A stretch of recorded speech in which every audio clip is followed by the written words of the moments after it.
center one. Okay, now it's kind of at an angle like this, and it's starting to kind of straighten up, and I'm looking directly at the face of the pilot, and it's directly back at me. But before it's looking at me, what I see is this. It's doing this, and it comes across like that, and it's putting something across like a screen that's in front of it.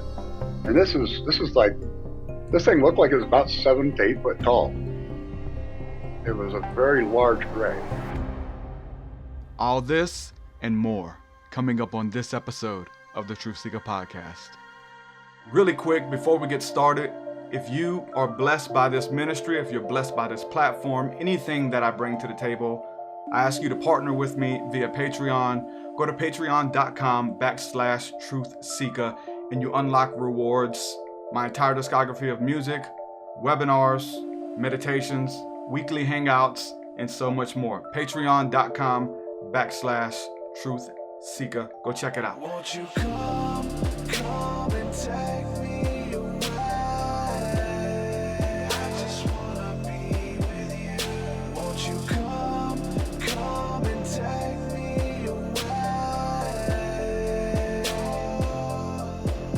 To a place to walk on troubled seas, faith to stand when I don't believe. I just wanna be with you. Won't you come and take me away? I just wanna be with you. Won't you come? You are now locked into the TruthSeekah Podcast. Gargoyles, psychics, everything's ungodly. Dark savage. Streaming live at truthseekah.com. She's not a Christian. Give it up, y'all. Your portal to the paranormal, esoteric, and all things spiritual. She's tampering in dark-sided stuff. And now, your host, Ladies and gentlemen, TruthSeekah. welcome to the TruthSeekah Podcast. I'm your host, TruthSeekah. Excited and delighted to be with you guys for another episode. We're talking about UFOs and things that are inhabiting, living in our atmosphere, and there's a lot of activity. A lot of stuff's happening right now, and people are catching a lot of strange things on camera. And it's been something that we've looked at, just nuts and bolts, metal objects and those things in the UAP, UFO, aerial phenomena kind of stuff. But my guests today have caught some really interesting things on footage. And man, we're going to dive into it. We're going to discuss it, break it down, theories, what comes with the sightings.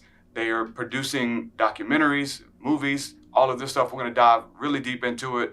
Welcome to the podcast, Terry and Donald, brothers. How are you guys today? Looking forward to jumping in to this discussion with you. Right up my alley.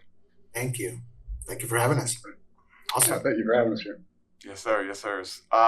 So, Donald, you produced the documentary or movie entitled The Middle, correct? Correct. Yeah. So I'll just give you the backstory on that. I have a podcast called Alien Strand Podcast that I started in 2019. About a few months later, probably in November, December. This was in July, November, December. Terry Linch got a hold of me through that podcast, through other friends. So he started sending me this information he lives in Oregon, up there in La Pine, Oregon. So, and right next to a dormant volcano called Paulina Peak. So one day he just, was looking through his GPS, his phone, and Google. So he started sending me images of something that he had found up there. Now, mind you, he hadn't gone up there yet because of the snow is so deep over there, so much, and it just snows so darn much up there. It's you can't get up there until summertime. So anyway, he sent me the photos and everything that he had found, and then I was blown away by what I've seen, and I was like, oh my God, people have to see this. So apparently, he found a geoglyph. It's about the size of a 2-story house on the side of this mountain that was uncovered, right, by debris or everything that it was buried, in other words. So when I told Terry, I said, you know what, we got to get this out to the world. And took us about a year and a half after that. Me and him planned for it because of course, it's very expensive to make documentaries, and we had to get the right camera equipment. I was doing videography at the time, but it wasn't full blown videography. I mean, like a movie sort of state. So I had to invest in some nice cameras, and then we planned it for last year. So we went up there in August 1st. We got there August 1st. We drove from Texas. I'm from Corpus Christi, Texas. So it took us about 3 to 4 days to get up there, Oregon. We stopped and we did interviews with people in New Mexico and in Arizona because Terry pointed me to all these people that were seeing the same things, kind of coincided with what he was seeing. Because not only did he find these geoglyphs up there, he was also catching these UAPs or UFOs going over that area, right? And so I told him, I said, let's get this on film. And of course, we went up there after we interviewed everybody, got everybody's footage. So everybody that watches this film in the middle is going to see their footage as far as UAP videos, anything like that, still photography that's been analyzed by Chris Hamill. Of course, he's on there as well. And then we have a guy on there. His name is Ken Wells Jr. He's an author on petroglyphs, and he's a professional at what he does. Been doing it for over 20 years. So we put petroglyphs, which is the native paintings that people have done throughout the ages on walls, and we kind of put everything together with the geoglyph, and the story kind of comes all together in this documentary. Wow. I had the I'd say underprivileged right now to breeze through it, to check it out, to see if this would make a good interview. But I've been so slammed, I picked it up enough to say, okay, this is something new that you guys are bringing to the table, something a little bit different, which we need. We need everybody's piece of the puzzle. And so I knew this would be a great talk. I'm experiencing very similar things, catching it on camera. I don't know how you reached out to me. Was it one of my videos that were going viral for catching some of this stuff on camera that you saw on Facebook, or was it the UFO podcast? I'm sorry. I saw something on YouTube, I think. Okay. You have a YouTube channel, correct? Yeah. Yeah, so I think I saw it there, and then I went to. I like to go through all the podcasts or UFO, anything that's to the unknown, right? Mm-hmm. Related, and I like to. We like to come together as one. So that's why I reached out to you, and I said, you know what, this would be a great topic for him to talk about today. Yeah, all of this stuff is coming to the forefront, obviously, in the government and our news. Sprinkling a narrative out there kind of thing, so people are definitely interested, but people are having their own experiences as well. So I've been going out filming just with a cell phone, but the cell phones now there is no just with the cell phone. They're really souped up, they're shooting documentaries with cell phones, and being able to catch some very interesting things on camera myself and bringing them back. Being a video editor, I do music and edit my own music videos and documentaries too. So I dragged this footage in after seeing wild stuff in our skies. And I'm finding very insane looking things in the sky that are doing all types of, it's like a whole nother world up there that we can see, clearer at certain parts of the year.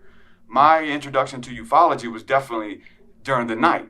It was one of the things you wait. And so I couldn't wait for the sun to go down to get out there under the stars and start seeing things moving. And so whether it was a cloudy day or you had to wait all day and stay up late or wake up early. But now within the last few months, I'm finding that most of the activity, it's been during the day. So I've been waiting all these years to go at night, but during the day is when it seems to be active. Terry, you're shaking your head, brother. What are you catching on camera, and what are you experiencing with these catches, man? Well, first thing is, I said this yesterday, I'm going to say it again. I am Nikon. Okay? I use Nikon gear. What I do is I like to take and speed up you speed up how fast your camera can take the pictures and capture the frames, and what that does is it gives you a slow motion effect. And I'll sit there and I'll focus. Anybody can do this, by the way, with a cell phone, just like you said. That's exactly where I started with the cell phone. During the daytime, if you just point in one spot, you don't have to chase every direction, which everybody seems to want to do. They want to just try and look everywhere. The fact of the matter is, the things that they move in geometry. Okay, they move. They'll do this, then they corner like this. So what you need to do is you focus your camera on one side. I like to take the chemtrails off of a jet, and that way I can focus in. It gives you a far away point that you can focus with the camera. Okay? Now, once you're lined up on that, you're focused in. Anything that passes in front of your camera, in front of or behind that chemtrail, is going to show up. You'll see it moving past. See it move past a jet. See it move. That's the only thing I can actually see good about chemtrails on a jet, is you use them as a way to focus your camera on the sky. Thanks for putting them there. It gives me something to aim at, because the plane's moving too fast. So, Yeah. I mean, you can focus on a plane, it takes for a while. You can focus in on it, but it's a lot easier, again, like I said, to focus in on the chemtrail behind the plane. So once you're focused in on that, you find yourself a location that you know that they pass on. I call my location the Cascadia Passage. Okay, it's a line between Mount Shasta and Mount Adams. It's a straight line, and if you go up onto the top of Lineup Peak, right where the Cascadia Guides are that I've located, you can see Shasta and Adams from that location. Now you've got this really long run down all these volcanoes, and when you set your cameras up on a higher speed, you slow it down, and you start capturing things that are diving in out of the sky and moving right along the top of the wood line. You see things that are moving along the ridge lines. Now, are you seeing this in real time on the camera, or do you have to go back and dissect it afterwards? Most of the time, you have to go back and dissect it on the cameras. Mm-hmm. This is one of those situations where this is daytime, mind you, daytime, because they move. I like to call it 22 miles a second is the speed that they're moving at. That puts them. I think it's about 22,000 miles an hour if you do the math. Anyway, they're really moving, man. I mean, they're really moving. If you even with your camera doing this slow mo thing, you're lucky to even catch it in part of a frame. Yeah, some of them are faster than others, right? Yes, that's right. Now and then again, there's other ones that are moving really slow, and these are the ones that we see at night. The orange ball that looks like a campfire in the sky, and they kind of pulsate a little bit. You don't really hear much. You might hear a low, like it's a. I put out something called a D1 sharp hypothesis on this, and basically what that was is it means that the craft is moving. All of these crafts are moving on magnetic flux tubes. If you understand a little bit of physics, all of the crafts are moving on magnetic flux tubes. What they do is you got a flux tube that's above the craft and below the craft. And in our case, they attach to the ionosphere above us, and they attach to the mass of Earth below us. I call that's another one of mine. I call that one the IDOD, inner diameter, outer diameter, and the craft is in the middle of those two positions. And what happens is they go into what's called a quantum lock. This is how the craft stays up and down. Once you put magnetic flux tubes around a superconductive material, it removes mass. It takes the weight completely away from it. There's no mass. Doesn't matter how heavy that object is. You could do it to an aircraft carrier. You wouldn't have any mass to it because it's inside of the magnetic flux basket, which is completely around the craft. And if you notice on some of these, you'll see fingers, what looks like fingers going this way and fingers going like this as the craft goes by. You see these things on top and the bottom as they move. It looks like fingers almost. And what it's doing is it's walking across the sky on magnetic fluxes. Now, when this is where the mind blower part is, because there's a couple of things that happen here. One, you have magnetic repulsion, which is the opposite of magnets trying to pull together. It's like a magnet flipped over and pushing away. So when you take a magnet, you have repulsion, you cock it at almost a 45-degree angle, it's going to start to push that way. Okay? This is why we have a hard time catching those things, because we have jets that do these big wide turns, and these guys go this way, they stop, and they go this way, and they outrun us. We say there's nothing in physics that can explain this. It's nothing in physics that explains this. Okay? They're taking it. They're going from the power source of Earth. They're going up to a safe location above mountain ranges, or right to skim the mountain range, or they even lock themselves into a position to where they stay a certain height above terrain, because you can also see them doing that going along the edge of a mountain, right? Like a fly. Really? Okay. Moving along something. Okay, so what happens here is they go up to their safe altitude, all right?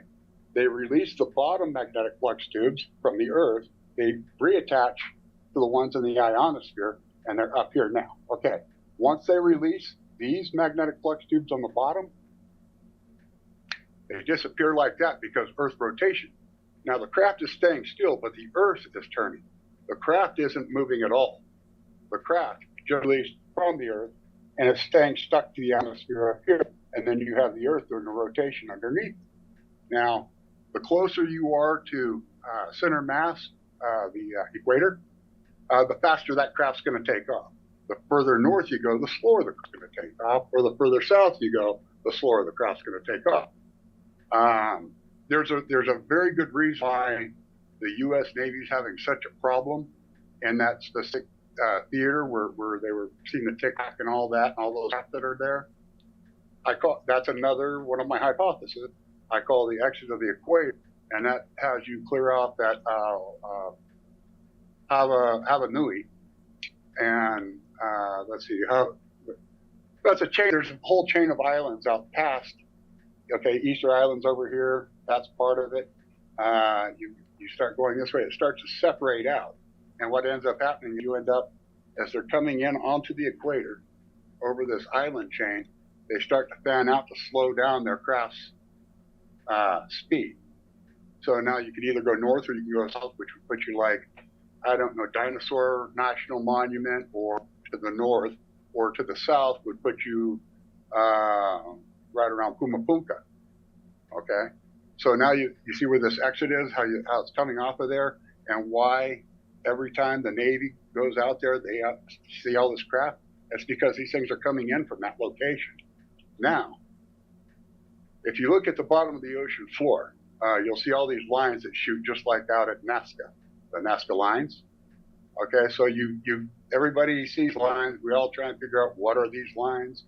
A lot of people would say, well, that's where submarines were going by and sonar was hitting the bottom of the ocean floor, and they just ping, ping, ping as they're going along. Well, these lines are a lot older, and some of these lines lead to lost cities in the ocean. Some of these lines go to things that are lost in the ocean.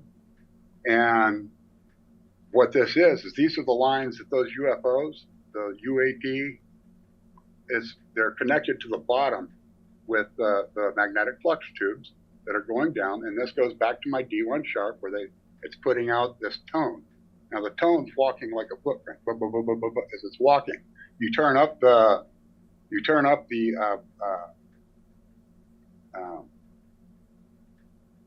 what is it? It's how many intervals that the tone would have. It would be coming down like boom, boom, boom, boom. Like the sine wave almost. And it will allow you to move faster.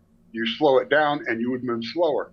And every one of these magnetic flux tubes that are going down are acting as a wave guideline, shooting that D1 sharp down to the surface. If you look at any of the ancient petroglyphs that you would see like down Dinosaur National Monument, or you see some of them, there's other ones where you see it looks like a spiral, it looks like the universe. Yeah. Okay?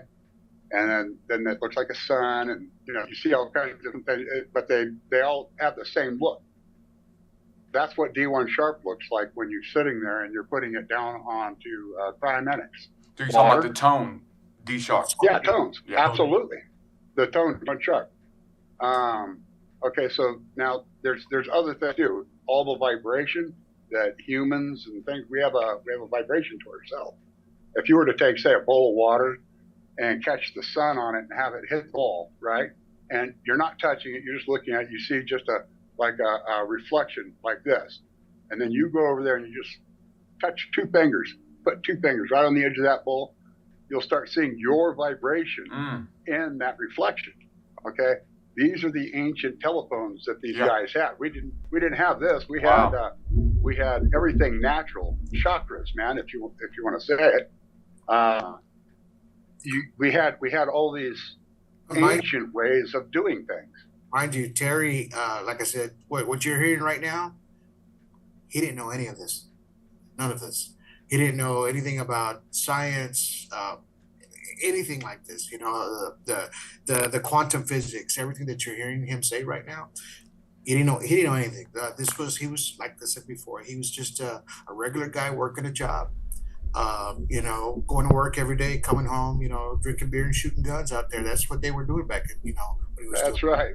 We were until he actually there was a craft that at 5:30 in the morning, with him and his son in the car, they came upon, and it was just like literally right in front of them, literally hovering like maybe 100 feet above them.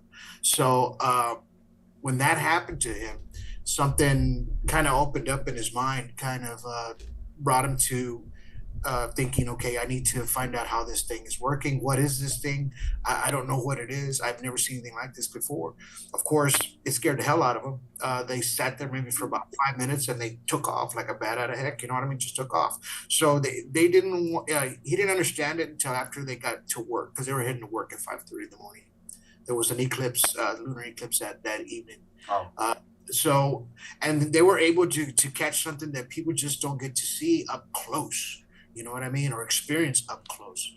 This is how close Terry was to this craft, that he can actually see the pilot inside of this craft. Really? Yes. Okay. Looking at him. They looked at each other. we were eye to eye. It had eye to eye contact, literally. Yep. It was eye to eye contact. And Terry says that it actually smiled at him in a sense. So It did. so it's, how do you explain that to somebody, you know, that 8 foot or 10 foot gray sitting there, you know, whatever it is, looking at you, and in a large craft that's just kind of separating with each other. You make contact with it, you learn its technology, and you learn how to call it back to show up. That's what it sounds like what they're teaching. Something about That's what energy. they taught me. That's what they're telling you, their phone number. In the Bible, in many ancient texts, it's their names. It's because their name is their vibrational frequency. Their signature is their phone number. How to call them is to know their vibrational frequency, so you can move your heart to a place of love, whatever, fasting, many different ways to position yourself to be in communication with beings, it seems like, that are way beyond, move faster. I can't even think as fast as they move. That is the thing that it blows my mind. Because there's some things we're catching on film, and I'm sure you guys are too, that looks like wars and things. But I'm talking about, I'll do what you're doing, film a 5-minute clip, if that, and slow it down 90%, which turns into a 3-hour clip. A 5-minute clip, or let's just say a 5-second clip, turns into like 30 minutes to an hour of all this communication. This comes here, talks to that one, gives it something, it unfolds and turns into something else and flies. Like all of it looks like a movie, but this is in That 2 unfolding that seconds. you've been saying. How do we wrap our minds around such information? Yeah. That Go ahead, Jerry. that unfolding that you're saying, when you see them unfold like that, what's happening is they're going up, and it's a good example. When you're looking at that film, I want you to notice if there's something coming out of the center of these craft when they're doing this unfolding. What I've gathered and what I found through some of my research is that when they unfold like this, they're throwing a counterweight out, and that counterweight's unleashing magnetic flux tubes down to the Earth, and that allows them to turn on a dime, just like that. That they grab onto it, they're moving at that full speed, they're waiting to hit that one line where the flux tubes are gonna extend out the next direction. And even in was it Jody Gordon's last craft that we just witnessed, Annabelle Kionis and I were observing that, and we both noticed that as the craft's moving along, you see it kind of change its shape a little bit, and then you see what looked like a light shoot off.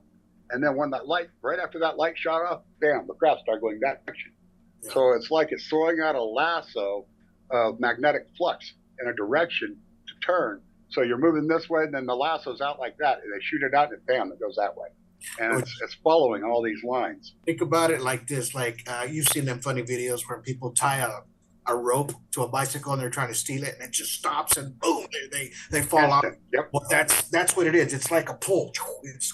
It stops it and it turns on a dime. Yeah. And that's what we have video of that. I mean, literally, I show one in the actual movie where it goes up and it twists, and then it turns out, it goes a different direction inside the cloud.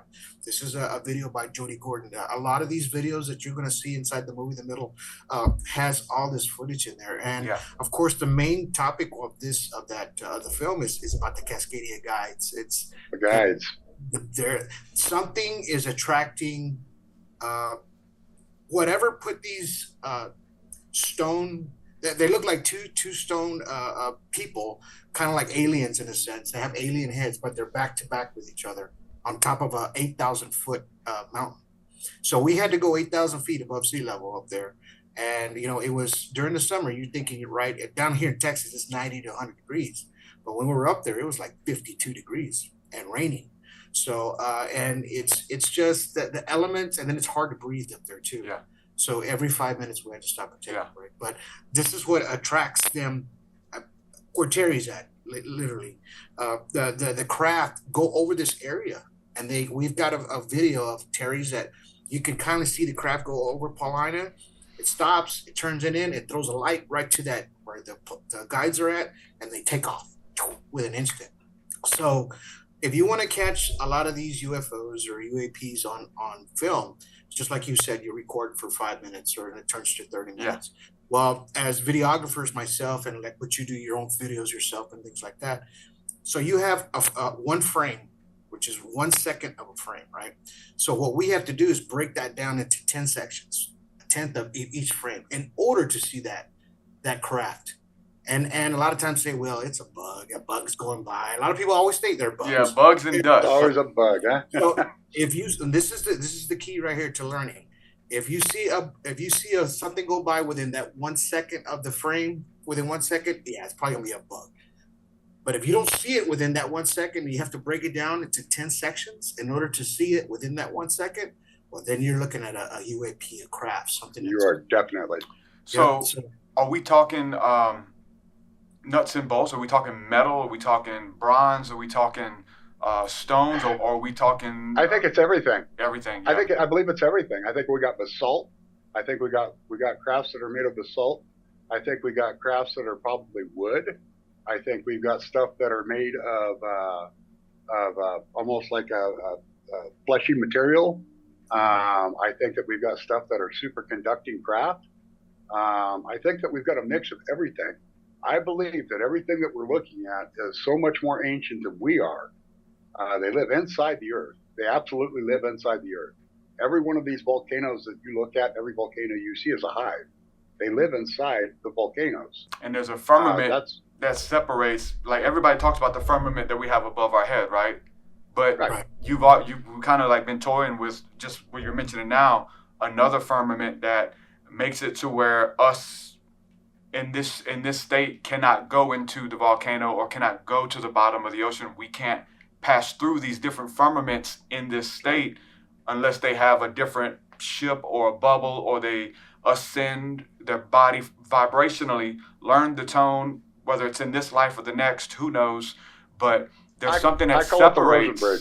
There's something that separates all of these realms but these beings or these gods or whatever you want to call them seem like they have the ability to go between all of the worlds, correct? Is that what you're experiencing? I call it a Rosen bridge. Dr. Albert Einstein and Dr. Nathaniel Rosen, they together put together with general relativity and Dr.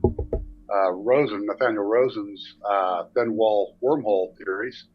They put them two together to create what's called the Rosen Bridge. Just recently, they revised it and stated that the Rosen Bridge is a success. The fact of the matter is the moment that they observed the first black hole, that's when they were able to confirm the first Rosen Bridge. Okay, both Dr. Einstein theories, both proven correct now. General relativity is being proven correct. The applied sciences to these things. We have a bullet train over in Tokyo that moves on the same principles as the UFO craft. I'm certain that the craft are probably doing the same kind of thing. When you take a superconductive and you're moving it and it's moving along as it's this anti-gravity device that's moving with it. The second you put copper plating between it, it'll come into quantum lock and stop. So that's how they stop the bullet train, is they use copper. Okay, it's all simple. This is all old world, super old world stuff. If you were to take a copper wire and run 12 coils and a coil all around each other from the start, kind of like that big spiral we were talking about, and you connect that down into the earth, and you take, we'll go with lamb's wool, keep it ancient. Take lamb's wool and stick it up in the top of the tree, and bring a long line of that lamb's wool down, and go to attach it to that copper wire. By the way, do it with rubber gloves on, or you're going to get thrown. That's ancient power. That's what Nikolai Tesla was trying to tell everybody. That seems like what they're trying to tell us too. That's the weird thing, and about free energy. Like it seems that humanity has become enslaved by the powers that be, voluntarily, little by little. We're the only ones that pay to live here. Yeah, and so now it was laughable even in the early 90s to think that one day we would pay for water. It was laughable that one day these people will be gullible enough that we can bottle water, something for free, and they will work whatever portion of the day in exchange for money to get that water from us that they can freely get from God or from the ground, from the heavens, wherever. All of these free technologies, free energy, like you're describing, primitive energy and technology that we're thinking is futuristic and advanced, is very primitive, but it's been erased so that we put ourselves almost in this voluntary slavery. But they seem to be trying to teach crop circles. I'm having experiences, you're talking about downloads and stuff like that, with the bugs and energetic fields in my backyard that are swirling, and the bugs get in it and make tornadoes, and they're showing me like DNA and showing me energy and spirals everywhere, and it's through telepathic download, but they're using things around me, and it is like far out. But it's not just, it sounds crazy for me and you to be talking about this, but when we start owning it and exploring it, leaning into it a little bit, now other people like, oh, me too. Wow, I'm seeing the same thing. I shared this one video of me catching some stuff, and now I'm getting tons of footage submitted from people all over the world that are going out, filming the sun, and coming back with insane footage of anomalies that someone's trying to hide from us. Let's just say that. Yeah. I don't know if you've seen down in Mexico, it's a volcano called Popocatépetl. Okay. And there's an actual live feed on YouTube. You can sit there and watch it all day. All day long. All day long. And they have been getting these long cylinder crafts going into that, and it's a live volcano. It's not dormant, it's alive. So it spews every once in a while, Yeah, to some everywhere. smoke.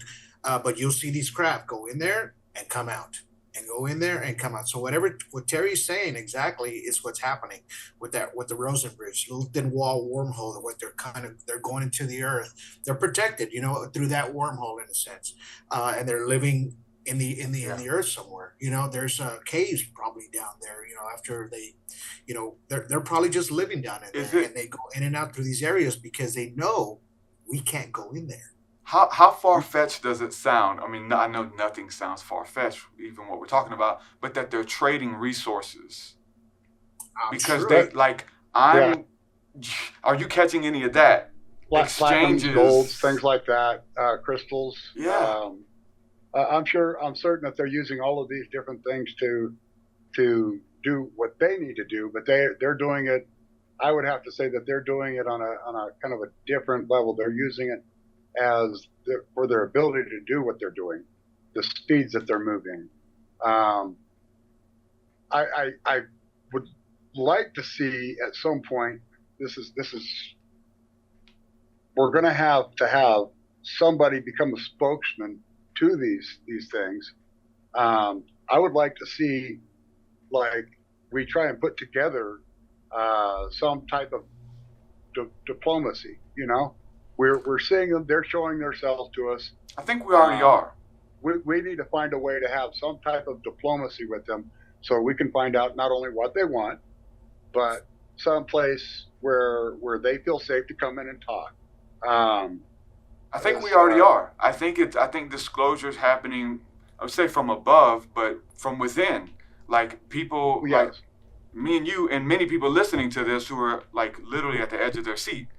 Yeah, and I was not there required for disclosure anymore. I'm as far as being able to get them to show up on command or by asking or learning their vibrational frequency, learning their name, or learning their hour.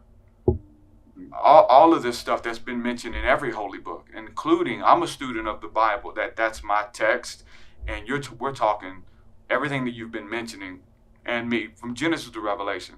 It's been in there the whole time, the different types of metals that the ships were made out of, all of this stuff, how to call upon them, their names that are hidden in a vibrational frequency that is a tongue that is forgotten, that is not spoken anymore, but it's in the Sanskrit and even Hebrew tongue that's mentioned in the Bible, these vowels and vibrations, that the ancients knew about. Where did they get them from? They were either encoded in our DNA that was changed, or they were in touch with some of these beings that they're starting to make shrines and statues, and we're talking about stuff that was able to withstand cataclysms because it was on a type of metal or a type of rock, like just like even what we're doing with on the faces in Hollywood, how those mountains, supposedly there were already faces there. And that they could, when they came there, erased those faces and put new faces on there. So whatever cataclysm, whatever happens, thousands of years, millions of years in the future, there's something that's engraved in stone that now you have a signature of maybe what these beings look like. Maybe their names or their signature is at the bottom. This is a lot of stuff that was in all of the ancient texts that are in the pyramids all over the world, and the elites, they're hiding this information and technology from us, but it's coming to the layperson. It's not coming to the physicists. It's not coming to those who are trained. It's coming from those who can't brag on their ability to figure this out on their own, that it has to be some type of intervention. You didn't go to school for this. You're easily dismissed. And this is like the people that Jesus chose in the Bible, these fishermen, these people who were rough around the edges, who couldn't boast in their schooling, but they could boast in their schooling of meditation, and that they were tapped in through the Spirit. Before we started recording this, you mentioned that even this morning and in the hours before the sunrise, and just these few moments, you wake up and you're receiving messages, these divine epiphanies, divine knowings that are giving you what you need for the day. Like, and so that is the initiation. How many other people see these crafts every day? And it's just, I don't know what it is. But you see no one, one's you're like, oh looking. my God, what is that? We've You guys been don't. taught. We've been taught to not look through religion specifically. Yeah.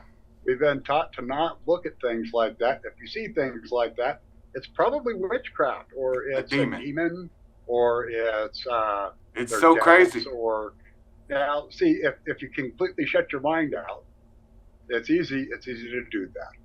If you completely shut your mind out. Now, if you're a Christian person and you open your mind and you take a look at that, you have a different outlook than that one guy that's getting right. You know, you're better off with an open mind, because now you're starting to see things for what they really are. You see things like, I call it the writing on the walls when I start looking at the petroglyphs, or you see what I'm saying? Yeah. What you're seeing there is you're seeing things of Anunnaki when they were here walking around doing their thing. When you see all these giant doorways and all these things that were meant for something that was much larger than our size. Okay, these were the things that were here long before us. This was the intelligent civilization. And then here comes my story. You ready for my story? Okay. Mars being Nibiru, because we decided to name it Mars and change it from Nibiru. You've got Mercury, you've got Venus, you've got Earth, you've got Mars. Okay. Mercury wasn't quite born yet. What's happening is you've got Venus where Mercury's at, and as Venus, or as Mercury being born, it pushes Venus out into the spot where Eden, or Terra, was located, and it slowly pushes it into the place where Mars was at. Well, when Mars is being pushed out on that line, it's being pushed out and it's losing its atmosphere. And as it's losing its atmosphere, Mr. Noah builds a great big ark, and he starts loading up all the stuff that's on Mars that he can take with him. Okay? This is what's happening. Now, these people were very advanced. They're about to lose all their technology. They're going to have to start over in a minute, but they got this big craft. Part of the advancement is you know how a comet is formed? What happens is we've got a belt out there on the edge of our solar system, and another star comes along, and it creates this big magnetic push, and it'll set off a couple comets. Okay, that's all because of again, magnetic repulsion. Okay, not propulsion, magnetic repulsion for propulsion. Okay, so it's pushed off of this thing, and now it's shooting across our solar system. All right, well, I believe that Mr. Noah was told, you got to do these things. We're going to set this chain of events up. There's a bunch of dinosaurs. We've got these giants that we call Anunnaki and things like that. Anyway, what's happened here is it's moving into this place that's about to lose all of its oxygen. This thing hits down by the Yucatan. Boom! Now we've got plate tectonics happening. There's floods. There's ice age. There's all kinds of stuff taking place, killing off all this big stuff that's going to kill these little guys that are coming down there. The craft that I'm talking about is a 4.5 miles long, 4.5 miles long, or wide, and 14.5 long. It's down on Antarctica.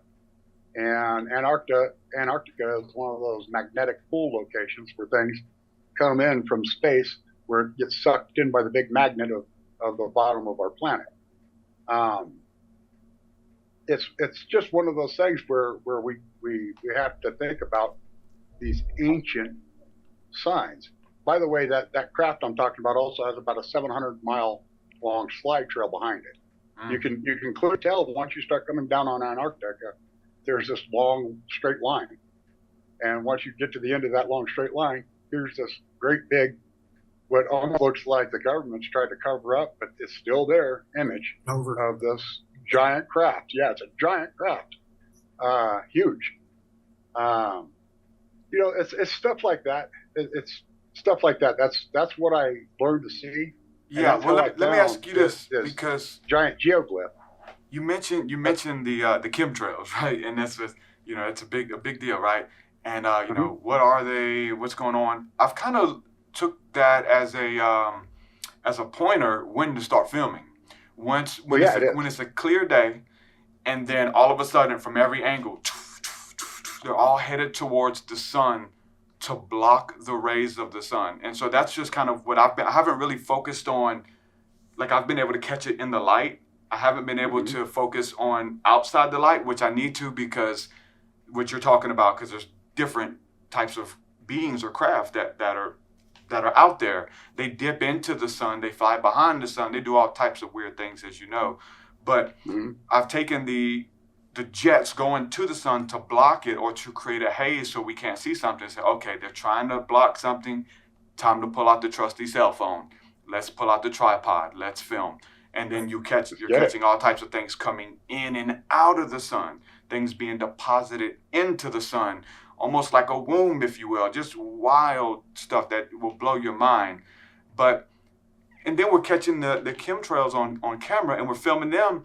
And sometimes you see these little things traveling, like it's almost like that our planes or our jets know these paths that these beings or these things are going to come out a portal of the sun, wherever it is, and travel through, and they try to block it or cover it up so that we won't freak out with a wormhole or portal opening up and all of these things coming into our atmosphere.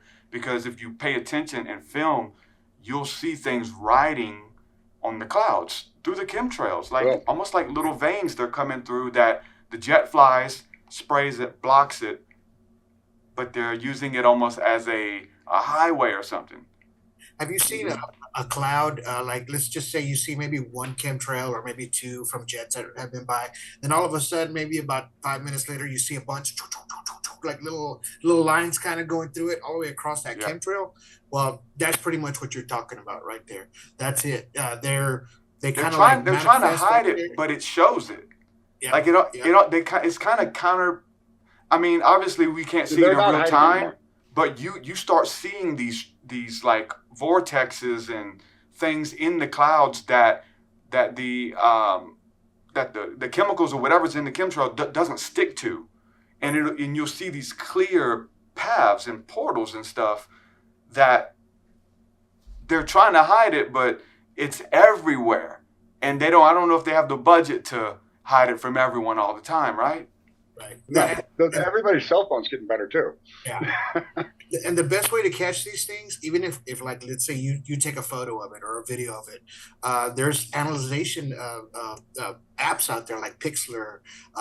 These apps out there, what they do is you're able to change the image, change the contrast, bring out the heat signatures, things like that, where you can actually see these craft and then zoom in, and if you zoom into one of these things, I guarantee you 100%, you're going to find a little, like, it looks like a little glow around it. It's called electronic magnetic field that's around this thing. Yep. That's how you know it's real, because you're always going to see that little ball around the craft.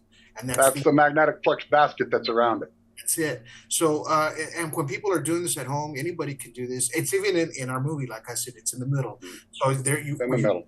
Yeah, we have a plane going across, and then you're going to see this huge craft go over it. You can't see it with the naked eye until you use these filters in order to see this stuff. Well, you get better at some of the naked eye stuff, right, Terry? Like, eventually you kind of learn what to look for, whether it's like a little flash out the corner or just a slight shadow movement, and you're like, that was something. We got something good. I can't wait to break the footage down, kind of thing, right? You start learning of these little subtleties, if you will.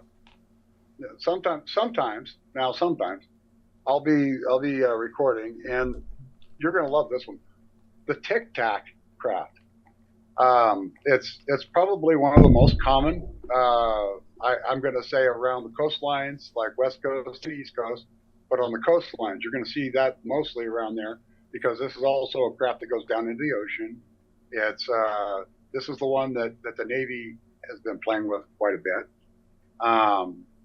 And I think they go out and they look for these things now because they know that they're there.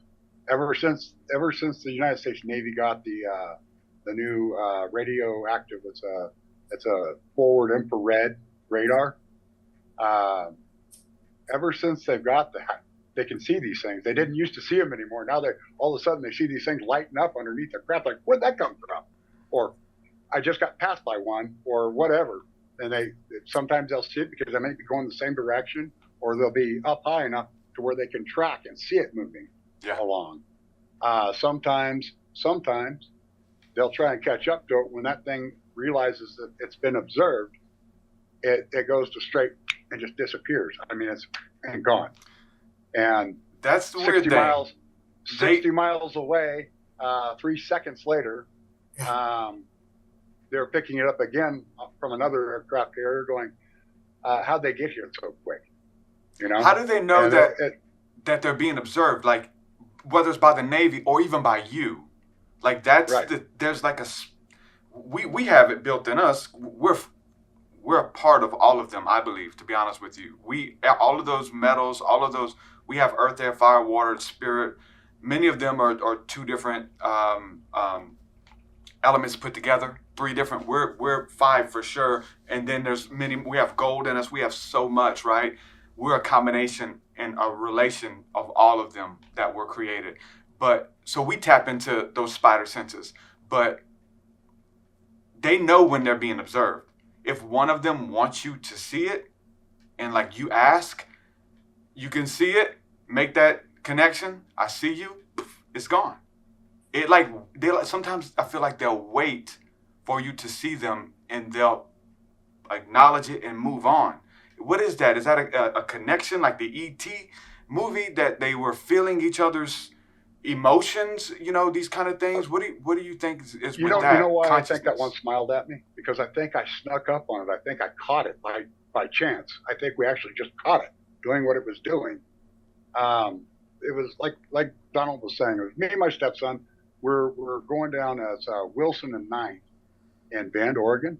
It was 5:45 in the morning. We were almost to work, and this craft was 5 spheres, and the center sphere was a much larger sphere. Okay, the other 4 were smaller orange ball, like the orange ones that slowly go by, and there was a total of 5 of them, and they were right up over the top of a billboard, over the top of train tracks on Wilson Street, and as we're coming up on Business Way, that's where we're going to turn to go to work. This thing was just kind of sitting there like this right here. Me and my stepson jaws dropped looking at this thing as we're pulling up to the turn lane, and I got a complete dead stop. And me and my stepson, we kind of looked at each other, and then we looked back over at this damn thing, and we're just kind of in awe of what we're seeing. And all of a sudden, I see this small sphere. At this point, it was only 4 of them. I see this small sphere coming over, and it attaches over to the far side of the craft, and you see the whole craft go whoosh like that. And then what ends up happening next is after the thing attached, the whole thing starts looking like it's buoyant, like it's on water, and then it starts to list towards us. And as it starts to list towards us, here's the center one. Okay, now it's kind of at an angle like this, and it's starting to kind of straighten up, and I'm looking directly at the face of the pilot, and it's looking directly back at me. But before it's looking at me, what I see is this. It's doing this, and it comes across like that, and it's putting something across like a screen that's in front of it. And this thing looked like it was about 7 to 8 foot tall. It was a very large gray. And it was inside of a sphere. What's that? It was inside of a sphere? It was inside of a sphere. So a bunch of the spheres. It was looking at me. It was looking at me through some type of window screen, that type of thing. Were they a part of a larger ship, or did they themselves connect and make a ship? It was one large sphere, 2 small spheres, 2 small spheres in a V formation. Okay? If you got that picture in your head, think of Jupiter and its moons. Okay, think about Jupiter and its moons. Sometimes you'll see it, and it looks like there's a big ball with 2 and 2, and it makes like a V. It actually looks just like that. Then you put a large gray face in the middle of the center one, and that's what I had. Anyway, this thing, it looks at me and smiled at me. When it smiled at me, that's when things changed. Now I know it's looking at me. And I dumped the clutch on my car and I got the hell out of there just as quick as I possibly could. I didn't want to be late for work, if you know what I mean. Yeah. It's funny. It's kind of strange that you say that when you were talking about the connection between when it looks at you and it knows that you're watching it. So we are in production for the second film for the middle. It's going to be called the Middle 2 CE3. This is going to be real people, just like Terry. All these people in our film are real people that never been on camera before. So I have this woman out of Arizona. Her name is Jody Brown. She lives out in the middle of nowhere in Arizona, right? In this Gordon or Brown? Yeah, no, Brown. Jody Brown. Oh. So she's a different Jody. Okay. So she spots these orbs everywhere from a distance, right? So through the months that were going by, she would spot them every night. Her and her husband sitting outside, and then she would start calling it, talking to it, and they were getting closer and closer. Now she actually has a video, and I saw the video myself. It's this orb. It's close to the middle of the afternoon. The sun's barely going down. And it's literally about a foot in front of her, right in front of her. So this is how close this orb has come to her. So she says it just comes close. And she sent me, man, at least 150 videos already of this. So she catches this every day. And of course she experiences a lot of things, but the connection she's starting to make with this, whatever it is. And it's a huge orb. I would say it's probably about the size of maybe a small Volkswagen. The size of the orb, and it's smaller one. It's right there on the ground. It's like literally above the grass area. So it's floating there while she's filming this thing. So and it's kind of strange that that a lot of people connect with extraterrestrials or whatever you want to call them. Like Mr. Terry Linch did here too as well, and then we have the Cascadia Guides on top of that mountain where they're flying over, and then we've already had a guy in the UK. His name is Kev Andrews, and what he did was he put his spectrum analysis over the area that we found the geoglyphs up there on top of that mountain, and there is something underneath. Structure. So, structures. Remember when you were talking about you were talking about that they leave messages behind in rock or whatever, in stone. They put all these. Well, we think that there's a message there on top of that mountain. We just haven't uncovered it yet. It's just we're only the surface of the rock that has been uncovered from that big old geoglyph on top of there. All this stuff is this next level, man. It's you think you have it figured out. With just nuts and bolts and the propulsion systems, and a lot of it is back technology, and it's stuff we can do and stuff like that. But some Absolutely. of this. So check this out. So you're talking about these orbs or whatever, right? The one this lady's the size of a Volkswagen in her backyard, kind of thing. Right. There's this weird phenomena, and let me know, Terry, if you've seen this. But it's something like that orb can be what appears to be beyond chemtrails, beyond clouds, and you see it, and then it gets closer, and then you start seeing them around you, but to the eye, they never change size. When they look like the size of a dime or something to the eye, naked eye, but you can tell they're actually on camera, they're behind stuff. They're behind chemtrails. People are like, oh, that's just dust.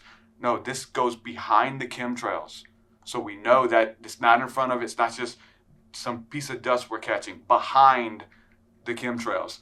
Comes out and comes down in view, and now looks like a little orb, or now looks like a piece of dust, but it's the same thing.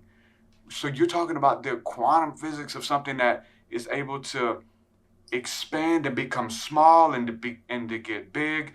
This is the stuff that muddies the water because, oh yeah, how big are they? Well, the sun is this big, and so that one's that big. Great. But it became small, or a bunch of them came out of it, and when it gave itself up, it became small again, and then it goes and collects other ones.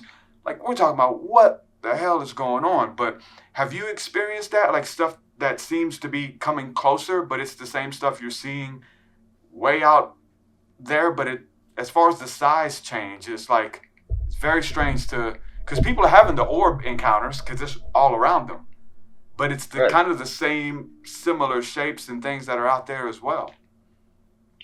Well, yeah, there is that. I had this one location, we call it Black Hole. I did a interview with Donald out at Black Hole. We call it the Hive, is what we call it, Black Hole Hive. And what it is it's a cinder cone volcano.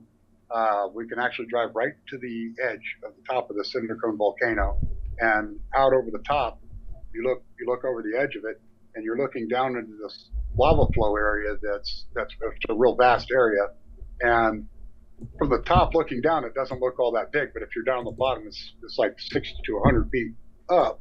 How tall this lava flow actually is. So now you're on top of this lava flow, and off in the distance, in between a mountain view, between a V in the mountain, you see this one mountain off in the distance. It's got a big rock face on it. That's where the start of the Wendigo Trail starts. That's also where I had taken video, and I had about 35 orbs come out of the side of that mountain while I was videoing it. And it was doing it at a very high rate of speed. You have to actually do the still frame to catch this, with the way I found it was actually with Chris Hamill, the Australian gentleman that does most of my filtering. Chris Hamill had slowed the video down. He put filters on it, and he'd shown me that these things were slowly popping out of the side of the face of this mountain, and they were all kind of I want to say teal, I guess, teal green, real light teal green, every single one of them. Now you put that up into the sky, they disappear instantly, these things. There you go. But there it is, there you go.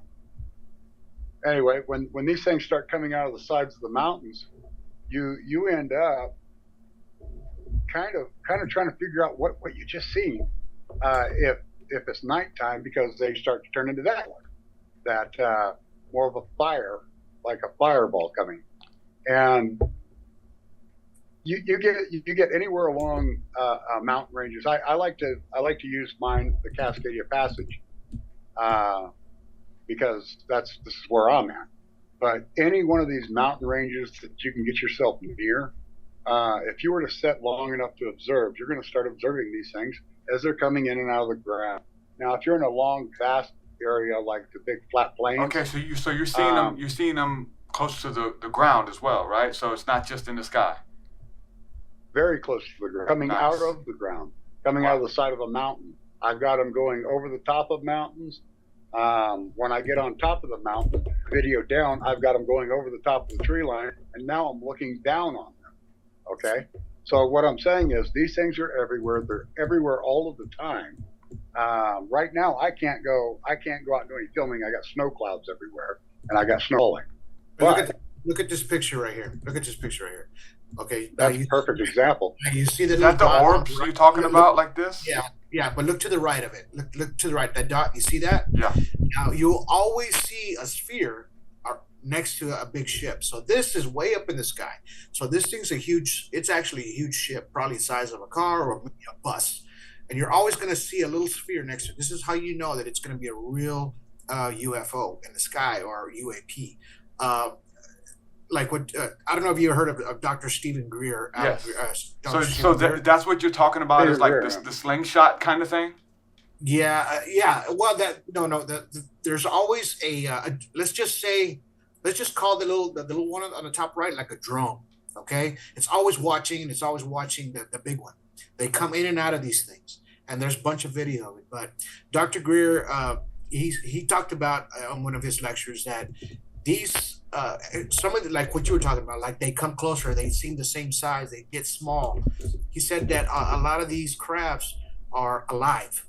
They are, the pilot controls how this craft changes shape or form. It's biological, in other words. He says not all of them. I'm just talking about some of them.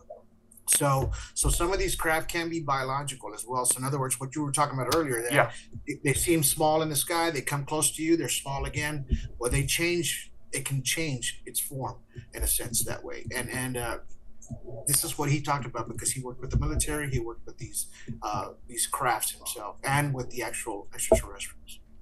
Hey, Donald, are you able to pull up a picture of the Cascadia Guides for us, by chance? Are you able to pull up a picture of the Cascadia Guides? Is there a link that I can go to it, or something on the computer? It's on the website.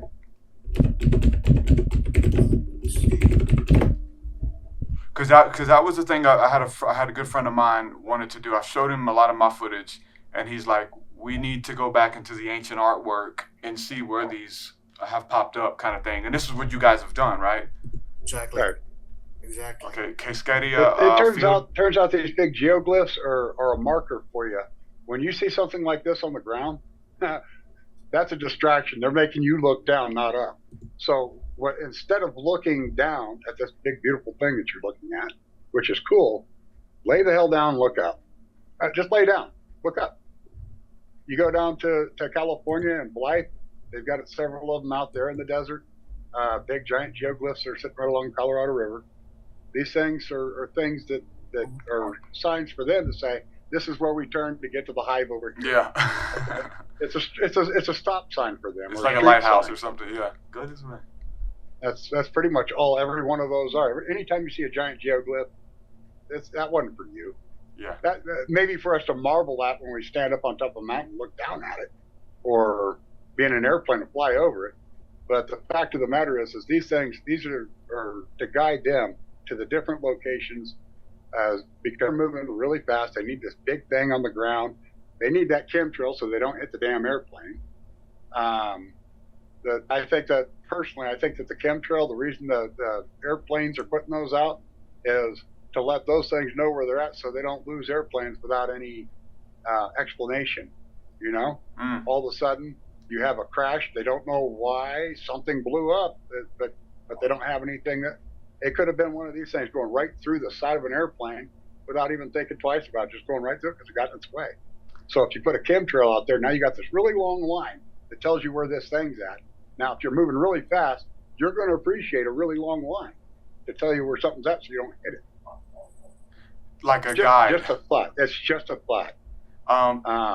Have you seen, like, so the video that I put out, I've got so much, obviously, but I haven't released a lot at all. But I did release the one, I've got what I've called the Merkabas, because it looks like the depiction that we have of the tetrahedron, the six-pointed star, and which is magnetism. Yeah, I put it out.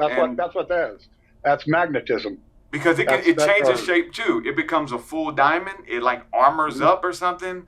It turns into a circle and then flies away fast, just like you're saying. Like being able to, okay, we'll travel in this form until it's time to take off, and then they'll morph. And that's the stuff that's like, I don't know, nuts and bolts aren't doing that kind of thing, right? Whether it could be some type of metal, like we're looking at. There's some interesting footage of Mercury.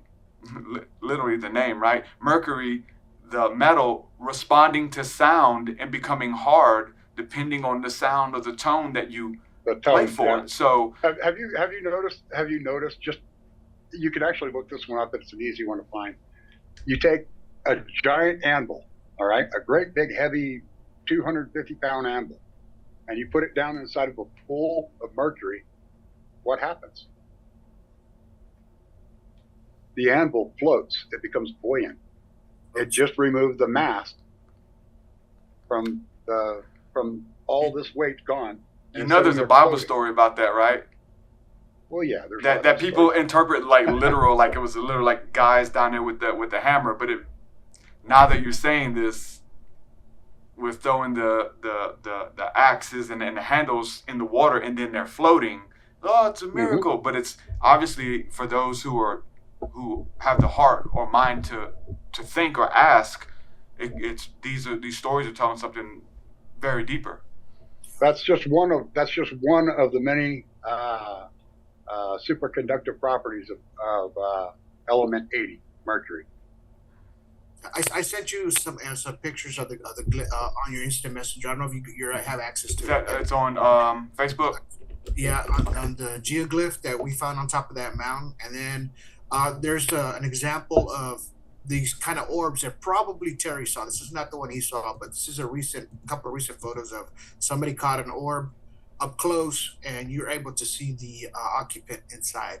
So I sent you both of those. Okay. So we're able to show those. Oh wow.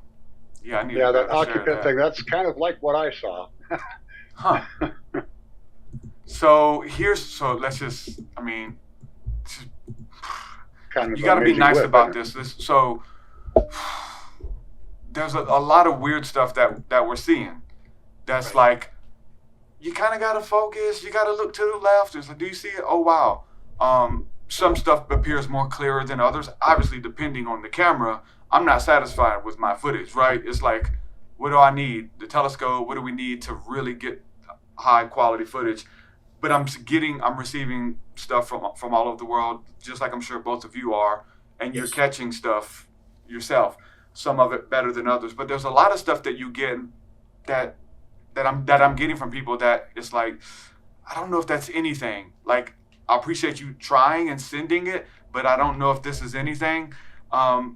So we're in Gotta a look at it all, field. We're in a field that's slippery.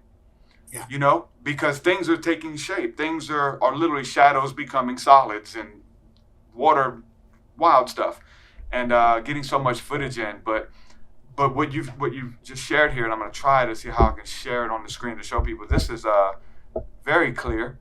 If it's legit, which seems to be. Oh, it is. Pretty- Also, So I want this- something else in mind. See, I got something else I want you to keep in mind. When objects start moving at a certain speed in our atmosphere, they create what's called a hydrogen bubble. We see that on our Air Force jets, our Navy jets, when they start moving excess of Mach. Oh, yeah. Once, there you go. That's like what I was looking at. Now has this been restored? Because I've got footage of these things as well, but I've never looked for a window. So now you got me like, So, let me go. so what you're looking at here is this one was caught in Mexico, actually, but there's on the actual photo itself, it's he shows the original and that part, so people don't kind of freak out on it. So what happened is he added a lot of contrast to it, right? So what you do is on a lot of these photos, you can add a lot of contrast, bring down the darks, everything like that, and you're able and use a clarifier, like an AI clarifier. I've been searching, man. You got to send me the best one because I've been going crazy trying to find the best ones, and I can't. The AI stuff ain't working for me. Well, no. It's what they use is, you know how you've seen this on your iPhones where you can actually get an old photo and make it into digital, right? Yeah. Make it a clear picture. Yeah. So when a lot of these folks take these photos, they're kind of blurry or a little scattered. And they use these programs to clear them up, clear up the image. So this is what you get. A lot of us were trying to fix this image because we have the original image, and it doesn't look as close as somebody did this here. They fixed this really nice. Okay, so you do have the original. Yeah, you can actually see the occupant inside. We knew there was somebody there. We could tell by the shape and everything, but when they cleaned it up and they used this program that was able to clean up the image a little bit more, we're able to see this occupant inside of there. Yeah. So that's how we were able to. That's amazing. And I'm gonna have to put these in there. I don't know if these are recording on the camera, but I will try to bring them in to edit them in the final version. So we're not live, so that's good. Okay. But and then the other yeah. photo I sent you is of the actual Cascadia Guides that Terry got on top of the mountain up there. Okay. To see the two top ones, right? The top one on top, that one. Okay. That's the actual. That's the guides. Those things are huge. What you're looking at right there is you're looking at my drone footage, probably about 150 feet to 200 feet above, and that those guides are huge. But down there with them, you can't tell, right? Like, can you tell unless you? Oh, yes, you can. You can. Oh yeah, Yeah, you can. If you're standing next to them, yeah, but we didn't get a really nice image like we got here until I put my drone up there. Nice. Once I got the drone up there, we were able to actually see these stones, and they came to shape because of the mass wasting that happened on top of that mountain. Now, mind you, around all these, around that geoglyph that you're looking at right there, it's almost like a thick sandy loam almost. So when we're walking, it's like walking in real thick sand up there. So, and that's what gave us the indication that this got uncovered, because you could see all the sand and everything that's kind of like in between the rocks. And it's only been So you guys discovered this, or is this something that everyone's known about? No, I discovered it. Really? Yes, it's nobody's seen it. This is why we made this documentary, because. So what's the response been from state or from anybody with credentials? I haven't contacted them yet. Yeah, it's like, we're not trying to contact you. I want to live a little bit longer. If I let them know, they're going to send the university up there. They're going to shut the area down before I can finish what I'm doing. Yeah. And when we're done, I'm going to tell you right now, we're done with what we're doing, which we have one more documentary to finish up. I'm going to go ahead and contact the state of Oregon. I'll contact the University of Oregon, and then they're going to go up there and they're going to make it to where nobody can go into this area until they do further research. So, we're not allowed to remove anything from this location because it's a national park. It's not just a national forest. This is a national park. This is at the top of the Nibiru volcano, which has the one side called Paulina Peak. Okay. This thing had covered up about 6,000 years ago when the large obsidian flow was born, and it's one of the largest obsidian flows, I'd have to say, in the world, that's sitting there at that location. The whole mountain has history. There was a chief up there, Chief Paulina, which is how come it's called Paulina Peak. Chief Paulina took his dog soldiers, and they went up there. This wasn't a good place to be if you were a white cowboy, a black cowboy, or even a tribe, or from a different tribe. These guys didn't really appreciate folks going up into their hunting area. It was a strong location, so they didn't have anybody bothering them. They actually had to wait for Chief Paulina to come out of that mountain before he was caught down by the Painted Hills. But aside of all of that, he didn't know that this stuff was up there either. This was there long before him. It didn't uncover until 2011 when it started becoming uncovered. And what happens is the snow grabs onto all the particles, and it slowly pulls the debris right off the top of those rocks.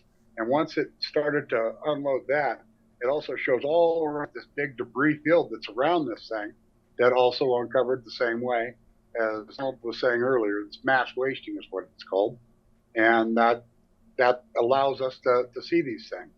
The longer this thing's up there and the more it's up there, the more things we see. Even Donald had made a new discovery up on top of that mountain. And it's all part of that same thing. Let me break this down real quick before people. Go ahead. So a lot of folks, there's not a lot. There's a few folks out there that are going to be like, "Oh no, these guys did it. They put that up there. They did it themselves." No way. I'm going to tell you this right now, because we were 8,000. I come from Texas. Terry's lived there most of his life. When we went up on top of that mountain, I was out of breath every 2 to 3 minutes because the oxygen level is so thin that it's hard to breathe in a sense. So to move that many rocks in that large amount of space would have taken a long time to do, you know what I mean? And it would have taken a lot of effort. And forestry would have caught it being made. Yeah, forestry would have, we would have been in a lot of trouble, and this is something that we know it's been uncovered on its own. There's too much legit phenomena to fake anything. So these people out here faking stuff, anybody who's doing, there's too much legit stuff going on for anyone to muddy the water and try to do that and discredit your own work. You know what I'm saying? So that's just silly for people to think that. But people are, there are charlatans who hear this story and they can recreate it and so many other things that it's going to happen. It's as long as there's information out there, people are doing that. You know, there's charlatans everywhere, and it tries to discredit the real thing, right? Right. Yeah. But in the documentary, like Donald had said earlier, in the documentary, I had sent some footage on to Australia over to Chris Hamill. By the way, everybody, he's the lead singer of a band called Cornstalk. Listen to those guys; they're good. Anyway, back to it. He got into this, and he got this footage, or I got the footage. He filtered it, and it slowed it down. And these two craft are dropping right out of the skyline, and right when they get to there's a little V portion in the mountain, and right when they get to that, one of the craft turns up on in, and it's a bing, and they're directly over the top of the Cascadia Guides in that video. I put out other pictures that shows exactly where, he's facing Mount Adams, she's facing Mount Shasta. Wow. Anyway, this is something that they did to say what directions to go. You can see craft that are coming from over the Cascades from the west, and you see them go directly over the top of the guides. So I've got footage of it. If somebody said that they made it, I want to know how they're driving that craft over it too. Yeah, we didn't tell those UFOs to go over to that area at that same time so Terry could take a picture. They did that themselves, So how far are you guys, or Terry, from Mount Adams? Mount Adams is that location? Are they fairly close? Or they? State. That's the middle of Washington State. I'm dead center of Oregon. Can you see it or no? Yes. You can? When I'm up on top of Planet Peak, I see as far as Mount Adams. I see as far south as Mount Shasta. Okay, and I see both of them. So from being on that mountain, you can see the others. The other two. From that one mountain. Yeah, you can see California and he can see Washington. So you're in the middle of Adams and Shasta. I am in the middle. Yes. And what's your mountain called again? What's your mountain? And I say that as your mountain. That's probably where you're from. But what's the mountain? Paulina Peak. Paulina Peak is the one I'm on top of.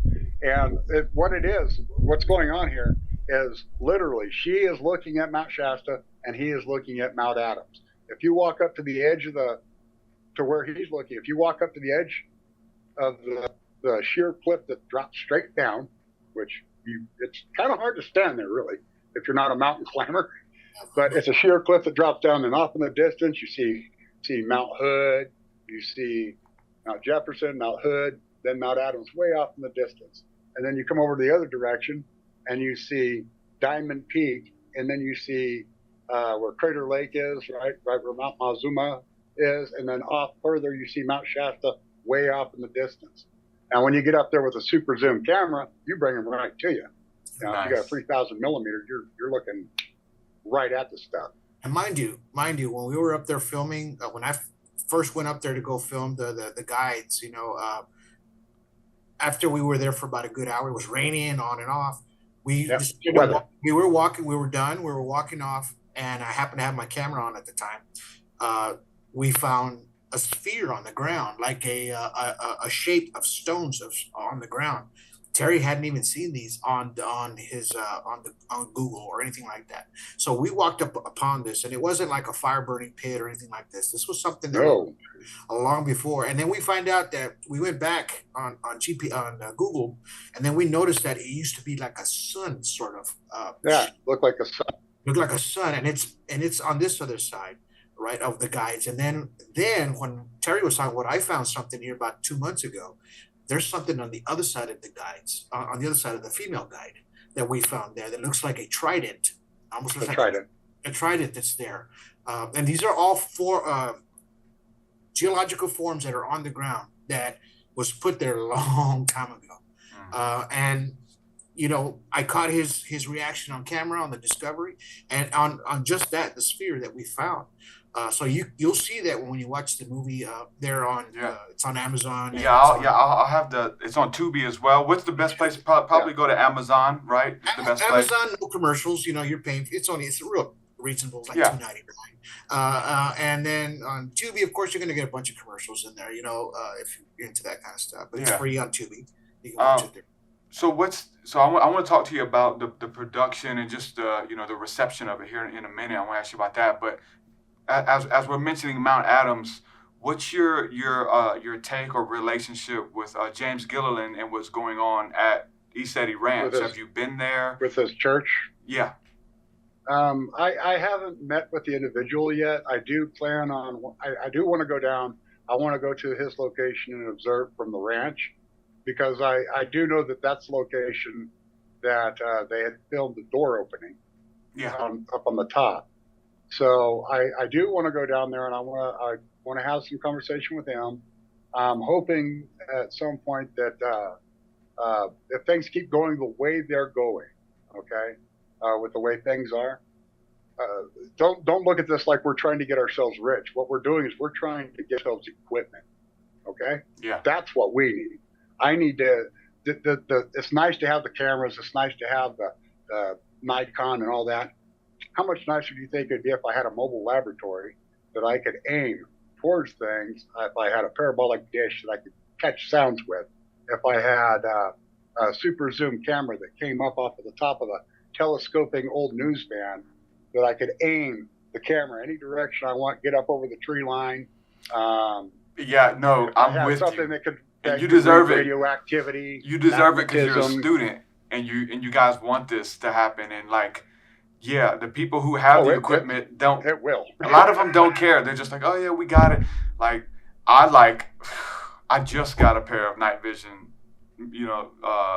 Nice. Gen 3 night vision. Good to have that. I just got those, and to be honest with you, I'm not impressed with them. Just because I've been able to train my naked eye over the years, by not having them, but I wanted to try some so bad, and I'm in a location where I'm in the Bible Belt, so for me stepping out and talking about this, and it took a lot in the past. Now, there is money in this. There is consistency that everything that you've been interested in, you find yourself being led, being guided. Mm-hmm. By your intuition, if you want to call it that. Some people call it a Holy Spirit or something, a voice, something, your gut. There's some kind of instinct that has led you up to this point to be a perfect conduit for somebody to carry this research, this information, this stuff that's being hidden from the masses. And what better person than someone who is a student, who is a child at heart, who just is, you're talking about catching the reactions on camera. Here's the two sides of what we're talking about is why Jesus chose regular fishermen, those kind of things. It's who they really were on the inside. But if we watch the movie E.T., how two people were having the same encounter, and I know at the end of the movie E.T., when Elliot is sick, and he's in, him and E.T. are both sick, they've become one.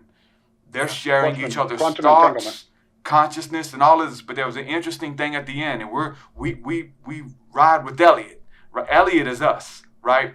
And at the end, the scientists they're trying to catch E.T. They're trying to find him. They want to do research on him. They want to cut him open. All of this, and Elliot's like, no, this is my friend. This is a brother, and they have these exchange of words, and he says, Elliot looks up and says, hey.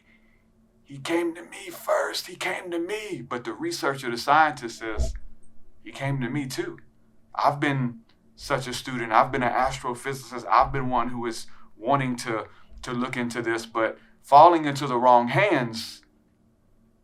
And obviously not can, but it already has. I think it's just now coming back, if you will, falling into the hands of the general public for those who really have a heart for this stuff. And there's a lot of people who can be trusted. And because they can, they're being shown things like yourself, Terry. Right. I plan on doing a CE5. There's a location that we have out here called Hole in the Ground. It's a mile wide crater that's in the earth. out here. Looks almost like a meteorite hit.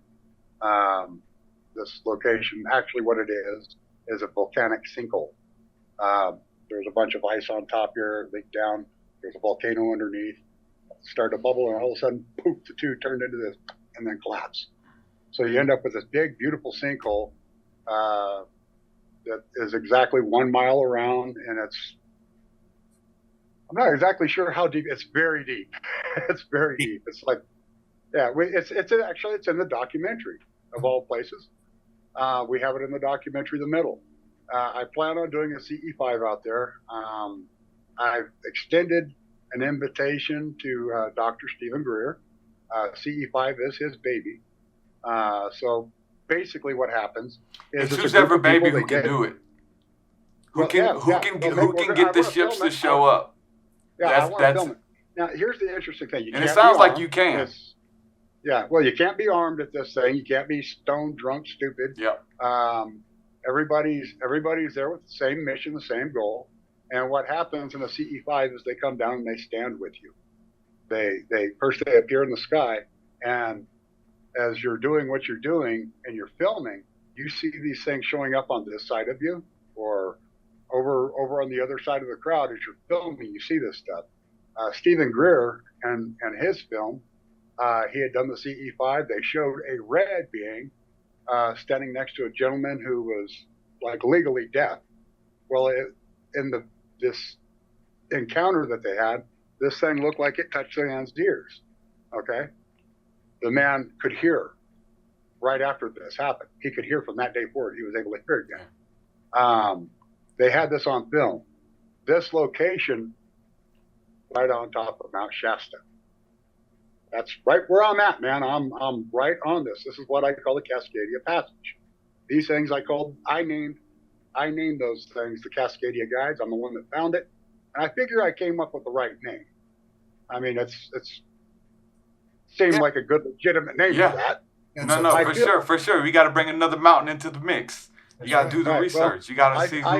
I feel like that when I had my eye-to-eye contact, I feel that there was a transfer of some type of transfer of information that took place. Otherwise, I wouldn't. Honestly, I don't think I would understand physics the way I do. I don't understand the greater math. I can't write out the formula, but I understand the natural version of all of this. This is what Dr. Feynman said. He said, not everybody's going to understand the greater math, but if you can explain physics to a 3-year-old child, and they understand it, then you understand it yourself. That's why I'm having fun talking to you guys. That's it. Like, who do you like? You can't really nerd out. Let's call it nerd out with the technology and even the spirituality. Some people nerd out on the technology. I get up almost every morning about 4 o'clock in the morning, and then I get up and I nerd out. What I do is I get on and I go to Stanford University's physics department, which is on YouTube. You can find Dr. Leonardo Susskind, and every single one of his 2.5-hour lectures is on there. I've watched them already about 3 times each one. We're talking upwards of 700 hours of material. What else you got to do, right? Anyway, it only takes so much time to learn everything Mr. Einstein put out.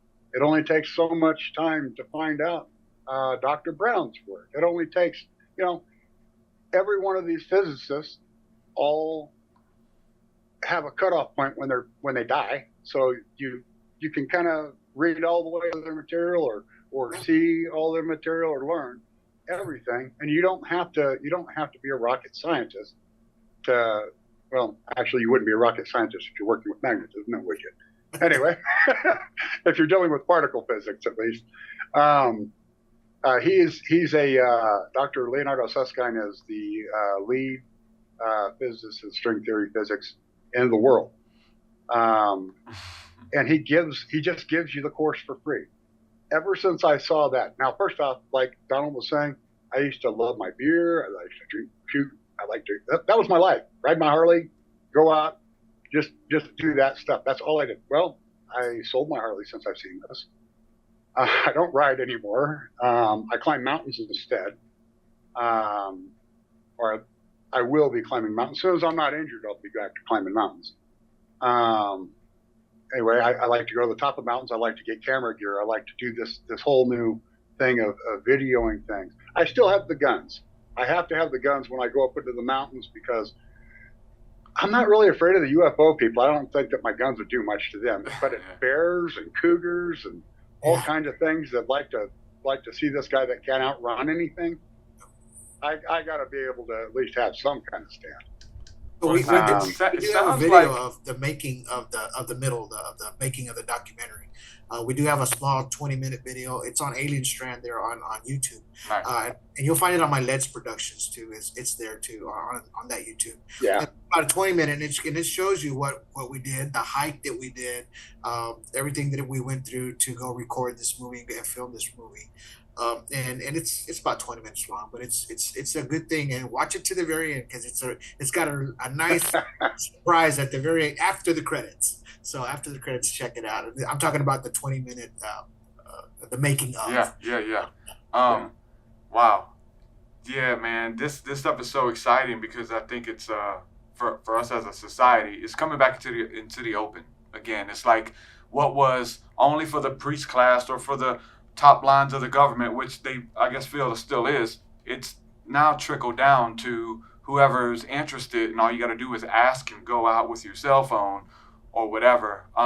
It sounds like you're kind of already tapping into, or at least a perfect candidate for the CE5 initiative for yourself for that mountain. So are you experimenting with asking them to come or tapping into meditation? You're talking about you're still getting these downloads, so most likely they're around you, either cloaked or whatever, sending these thoughts and information to you telepathically. So for you to get them to show up with a group or that kind of expectancy. I feel like we're going to have contact that night. It's the passageways and the pathways that we have in this location. I'd be placing the group directly underneath their pathway. That's literally why I say we should go to this spot.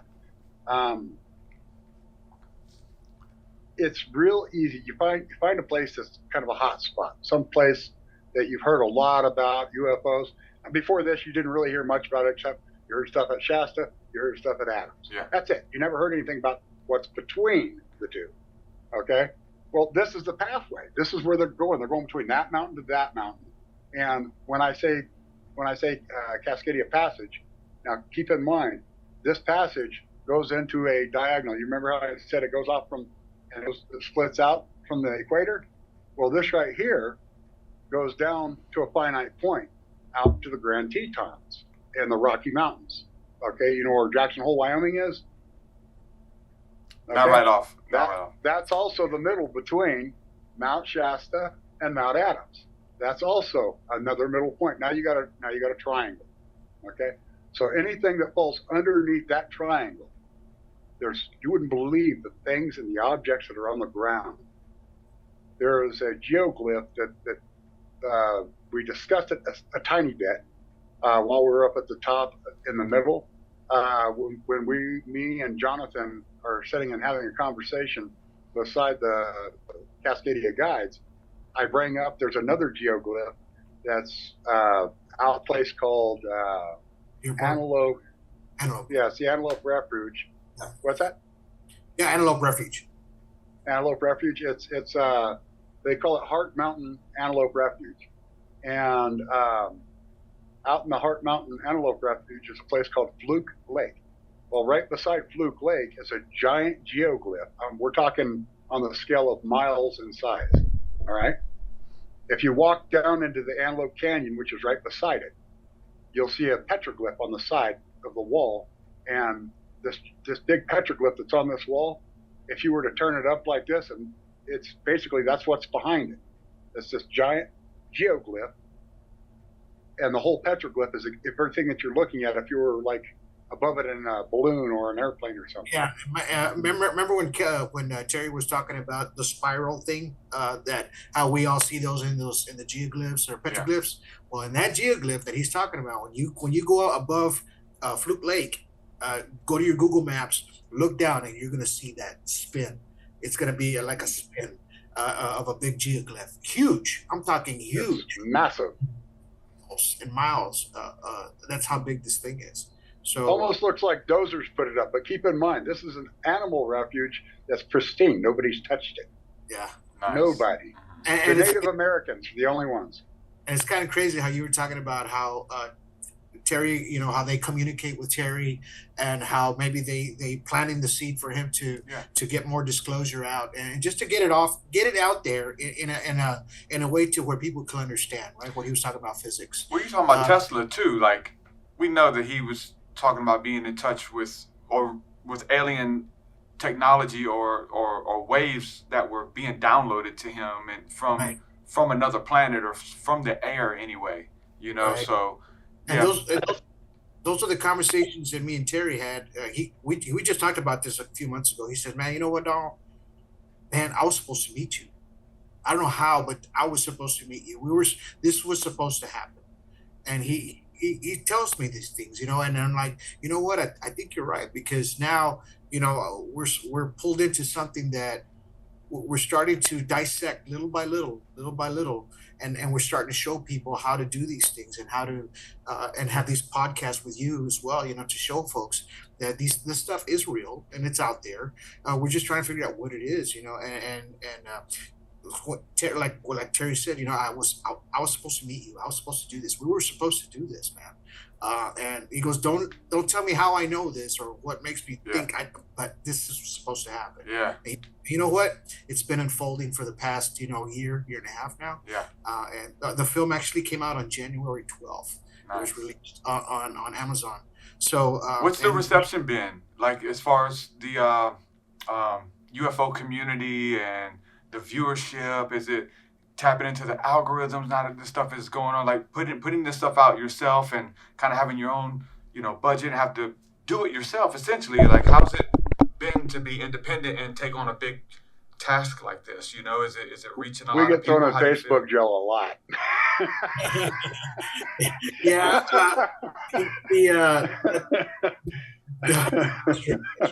The process, though, of putting this all together, I mean, I did all the editing. My son helped with the sound. You know, we all put this thing together. It took me 4 months to edit this whole, and it's this movie's an hour and 17 minutes long. So for each 1 minute of film you're watching in there, it took me 4 to 5 hours for each 1 minute.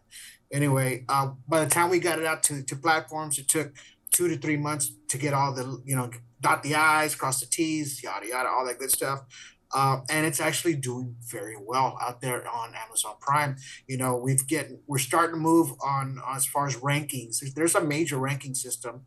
We were like at 247,000, which means that the larger number means that we're still in the back. We're now moving to 100,000. So the lower the number, the better the rank, the better we're doing. So I know that the film's doing well, and it's not, and it's a very low budget film in a sense, but Well, you did it was great, done. though. You You know, did a lot. great. We've gotten a lot of applause from the way it was done, the way it was put together, and just the message that was that's coming out of it, especially from the UFO community. Now Terry's in about 17, 18 groups of UFOs, which have, you know, a couple of thousand people in these groups, right? And we've got nothing but love and respect from a lot of these folks that what said we're doing nothing. was a wonderful thing. You got nothing but love and respect there. So you ain't got like some of the dusters, or I've been researching this phenomena for years, and you guys are just catching. But you said all of it's been positive for the most part. Don't get me wrong, we'll get one or two, you know, bad eggs. You're gonna get a troll in there, you know. Yeah. You know, that's one thing that I've learned from a lot of film directors and stuff. You know, at first I was looking at the comments, and you know, some folks. I mean, I'll put it to you this way: a lot of people love the Titanic. You sit there and you watch the Titanic over. You know, oh, it's a great, wonderful film. You're gonna get that one guy. Contrarian. I hated that film. It was just crap. You know what I mean? So you're gonna get that. So we kind of stop looking at those things. We're pushing forward for more disclosure. And now we have a group called Alien Strand Disclosure Project. So we started this, and this is with a bunch of ufologists, right? That have come together, and it's there's only like 130 of us there. So, and all of us majority of us are ufologists, but then there's like about 20% or 30% are people that are learning and want to learn how to be a ufologist. Invite me to the group, please. I need to nerd out with you guys. And ASDP is what we're called, the ASDP ufologist. We'll send you an invite, and it's by invite only. And then on right here, so what we do is a lot of the folks in that group would throw their own videos out there, their own photos out there, and we all analyze them together as a group, and we kind of figured out, okay, this is here, that's there, is that real? That might not be real, or majority of our stuff that's on there, I'm going to say about 98% is going to be real. So that's how we do it. Terry, it's too early for that. What are you doing? So it's just one of those. There's an Irishman somewhere in me. So it's just one of those things that's what that group, what we're trying to do, and it's a small group, but we're teaching people how to do this. You know what I mean? And learn to respect it in a sense too. Even like I have another page where my Alien Strap podcast is. Every once in a while, I'll get trolls in there, and I always tell everybody, the love and support is big because the trolls are out there, and let's say not even trolls. Trolls come a dime a dozen. Gatekeepers. Those are the ones you got to watch out for. The ones who don't want you to take their platform. The ones who won't let you share the film in the group because you made it. Right. A fan could share it. Hey, check this out. This is awesome. But if Donald is promoting his own film in our group, like, those are gatekeepers, and they are in ufology, my friend, and they try to control the narratives, and it can't be what you say it is because we own the staple and own the market, and I am the prophet who they chose. That you got all of that in there. So all of the love and the shares and people resharing and buying and supporting, it goes a long way because there's such animosity with the gatekeepers. That, listen, you didn't invite us to your table, we'll build our own table. You didn't let us borrow your night vision goggles or your Nikon, we'll buy our own Nikon, because the people want this, and you'll find out with the support which you're already receiving, and hopefully my audience listening to this, you guys will hear me and tell you guys to go check it out, because we need to support this for sure. Like, thank you. When I click the link, I get stuff like this all the time. This is a growing industry, if you will, and to see what you guys were bringing to the table, that's like, oh wow, it's similar to what I'm seeing. Now I got somebody that I can roll ideas off of at least, and it's nuts and bolts. So yeah, it's our government, because you're gonna have people that's all they know. They're not.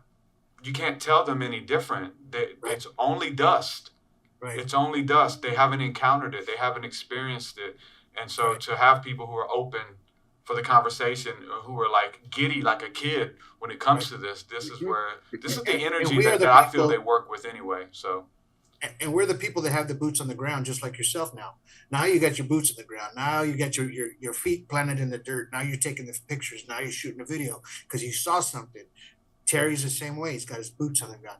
Anybody can jump on a computer and say, that's not real, or that's crap, that's CGI, whatever. When you actually took the video yourself, and then you're trying to prove to the world, this is real, man. I just saw this and it's on my camera, right? When you talk to folks like us, we're not going to shun you, man. We're not going to do that to you. We're going to show you exactly what you're seeing in the sky. We're going to teach you how to do this right. And that way you can teach somebody else. You know what I mean? So that way, when it comes to being in a different group and somebody gets trolled on or shunned on or whatever, you can actually say, no, you get their photo, you analyze it, you put it in your spectrum, and you post it on their comments. This is what it is. Bam. And right there and then they shut up. They stop. They're quiet from then on, because they know that, that what you're doing with your boots in the ground, you're trying to figure out exactly what you're seeing, just like we are. At least you're trying. Yeah, at least you're trying and sharing. And exactly. Man, it goes a long way. Yeah, I'm excited to like I said, I watched it, but I think I put it on fast forward.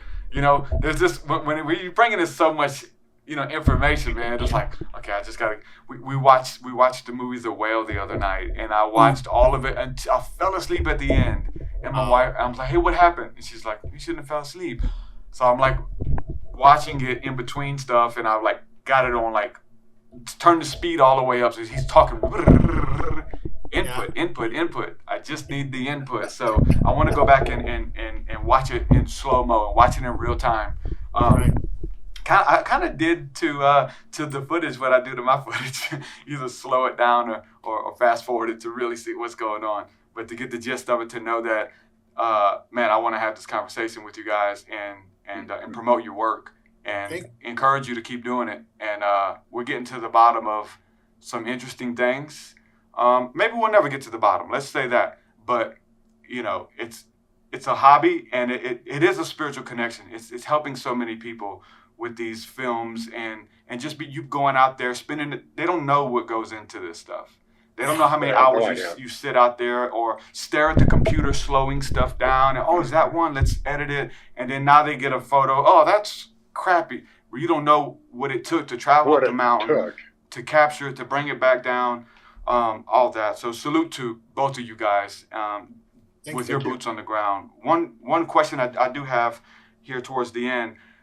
Have you seen anything, if not all of it, that has scared you? Is any of this, is it scary, if not all of it, right? It's nonstop intimidating. The level of intimidation, first off, when you're on top of the mountain, you can look down and you can see an ambulance way up in the distance, or a fire truck, or a police officer pulling somebody over. But you're up on top of that mountain, and there's nobody else up there. And then all of a sudden, something goes past you, and you realize that something went past you. You're sitting there. Here's the one that's going to really make everybody feel good. You ever feel like you're being watched? They are. Okay, they are watching, and that's what it is. That's what you're feeling right then. That's your inside intuition is telling you right then, when you feel like you're being watched, and you're looking around to see if there's somebody standing in a building or behind a tree. Look up, man. Yeah. Look up first. Just look up first. If you hear something that sounds like a mountain lion, look that way. Yeah. But for sure. Yeah, it's really cool that you touched down on the people that you call the gatekeepers, or whatever you want to call them. We've run across several in our time. We actually had them in the ratings, like Donald was saying. We had a couple of them. We know exactly who the people were. They won't let you come on their podcast. It's just right. Well, it's worse. They hit us on the ratings, and they give us this real horrible thing, and they forgot. What they forgot was that we're researchers. First off, we're researchers. So we're going to research who left this comment. We're worse than any cop or detective there ever was, right. Because we're looking for things nobody believes in. Yeah. Okay. So we're researchers. And we know how to figure things out. It's real simple. Yeah. When they put the region that they're from on their email, and like they're trying to be little keywords. Yeah, little keywords. And there's little keywords that you see throughout their whole thing that you've seen them viciously say to other people. Yeah. So I'm like that. I'm not going to say the person's name or any of that. That's not what I'm about. What I am about is, just remember, if you see the reviews, know that individual, he's mad because he wasn't invited. That's basically what it was. He wasn't invited along the way. In the beginning, he was invited, but he decided that everybody else he was better than, and it had to all be his way. And it wasn't his documentary, but it had to be his way. So he decided to assume another name and give us one of the worst reviews. Yeah. I think he called me a gray-haired idiot or something like that. The Cascades. Yeah, we hear all kind of stuff. But again, that negativity, listen, that's why the positivity means so much. So every good comment, so for you to go to watch it and to buy it and purchase it, make sure you click that 5-star. Make sure you say, oh, my God, this is awesome. Or if you have criticism, let it be known. Let it be known to research, because we pay attention to those things, and we pay attention to the real ones. And the weird thing, sometimes they let people comment who haven't even watched it or purchased it. I've got because I've got the same thing. I got a book out, and they let people comment and rate without even seeing it. Who didn't even buy it, and the rating had nothing to do with my book. It had to do with this person does this on their website. It's like, Right. what's that got to do with the price of rice in China? Like, yeah, but probably would be not with I the am book. grateful that they did it because it's the only two on there. It's the only two Yeah. that are on there like that. The rest of them are people you could clearly tell seeing the movie. I mean, I know you asked the question of the fear of it, and I'm going to answer my part of this. So at first, you know, my thing was not the fear, but was the just the questionary part of it. You know, what is this? What are these things? The inquisitive. That's me. I'm the inquisitor. I'm just kind of wondering what these things are, right? So, and then once I started doing my podcasts are about like a lot of those stories, older stories that from the past, 1940s, 1950s, abductions, people that go through these things. Now, through all those stories that were told and all those, you know, that were put down on the books, you know, that these were different kind of beings. You know, some were nice, some were not so nice. You know, a lot of them did these bad things to you. Some of them didn't. They treated you like human being. You know, they treated you like a person, like love and compassionate. Some were just after your blood or your eggs, you know, or they were wanting to dissect you in a sense to try to get some kind of information or something out of you. There's evil ones out there, and there is good ones. So when you go out there and try to call these things, now I don't know if you've seen this show called Missing 411 documentary, but he on his documentary he talks about that a lot of these people that go missing in these areas, they're always alone. They're always alone, or they get separated from a group and then they disappear and then you don't see them at all until a month later, wherever, you know, on top of a mountain somewhere where they couldn't get on top of, right? How did they get up there? Or you know, of course they're deceased, you know, because it's been a long time. But when you do these things, the fear is there of that. There is the fear of, okay, which one am I crossing paths with today? Yeah. You know, but majority of them, me personally, I just think if they want to communicate, they will, and I'm sure they will. Those will probably be the good ones if they come to you and talk to you, you know, things like that. And it's not talk to you, but kind of communicate in that sense. Yeah, show up. Like I'm under the impression, which I think most of the world is now, that the people who are running things aren't the best people or connected with the best intentions. So knowing what they know and knowing who these people are, I feel like the good guys are better than the ones who are running things now. Let's say that. So there's this hope, and I know that's where religion and all that kind of stuff comes from. But with that being said, there was that fear for me of going out and doing a CE5. Are you really going to do it? And it was like, you got to move beyond the fear somehow, or you'll never do it. You'll stay home. Hey, it'd be a cool idea, but what if the bad ones come? There's a scripture in the Bible, and it was a staple for me when I started going out. But it's where Jesus says that if you ask your Heavenly Father for a fish, He's not going to throw you a serpent. He's not going to give you a scorpion, something that's going to hurt you. If you ask your Heavenly Father for a loaf of bread or sustenance, He's not going to give you a stone. And so how much more will your Father give to you something good if you ask Him? You're not. So going out, what is asking? What is prayer? Obviously, that can be broken down to intention. Like, my intention is to come out here and to make contact, and I come in peace.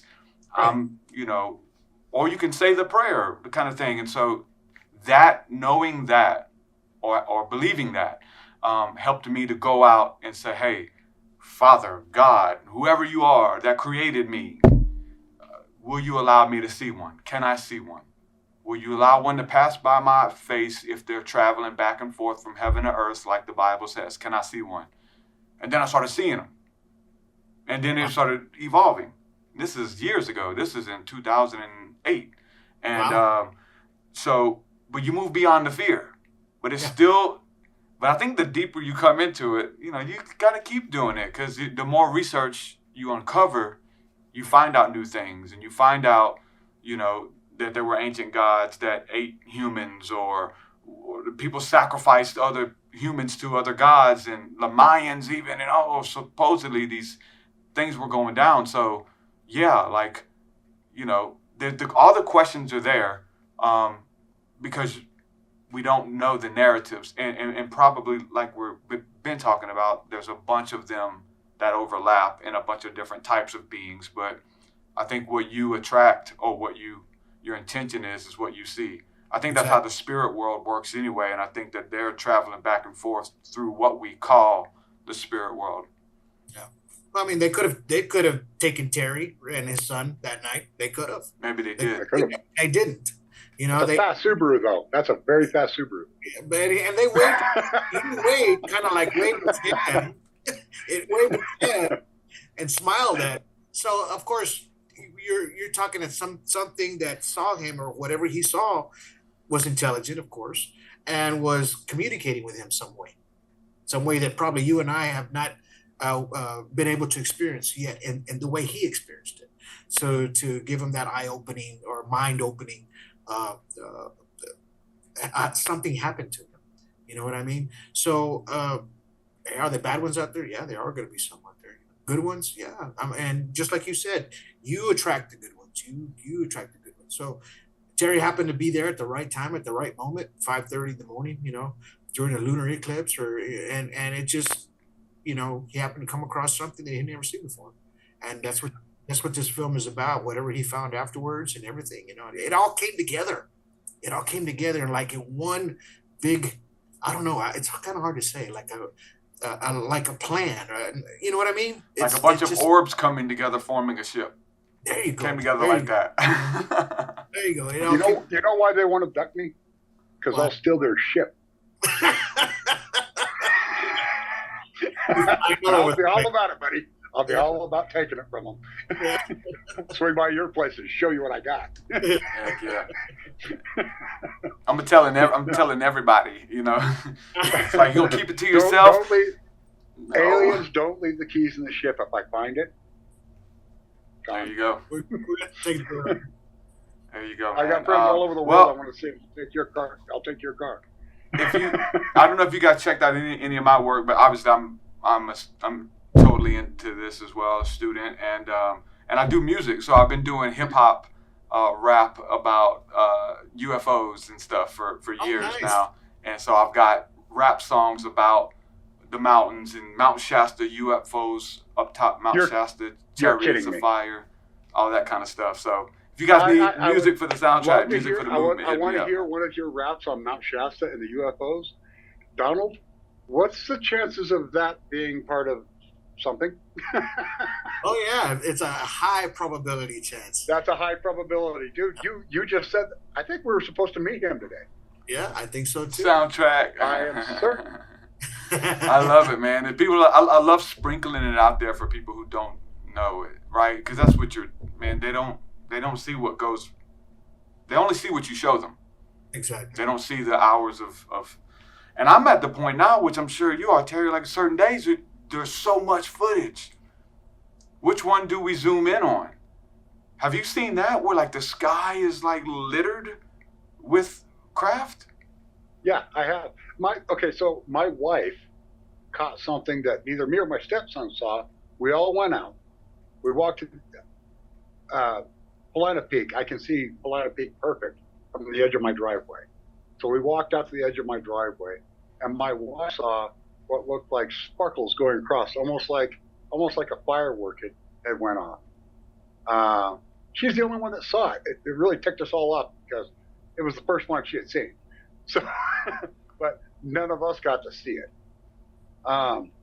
It was quite amazing when you see these things like that for the first time, or sees it for the first time, and then everybody else is like, "What happened? Where was it?" You know, you got a whole group of people looking around trying to figure out what's next. Because you don't know what to look for until now you do though. Look for something shimmering. You know? Now you were saying something earlier about different types of craft. Think about it this way, okay? How many different types of cars and airplanes and boats and different type of craft do we have on the planet right now? Just humans, all right? Different modes of transportation, from a skateboard to windmill to hang gliding. I mean, we have all these different types of crafts. They have the same thing, okay? They have all the same stuff. They live below us. They live above us. We live right here in the middle. Above and below.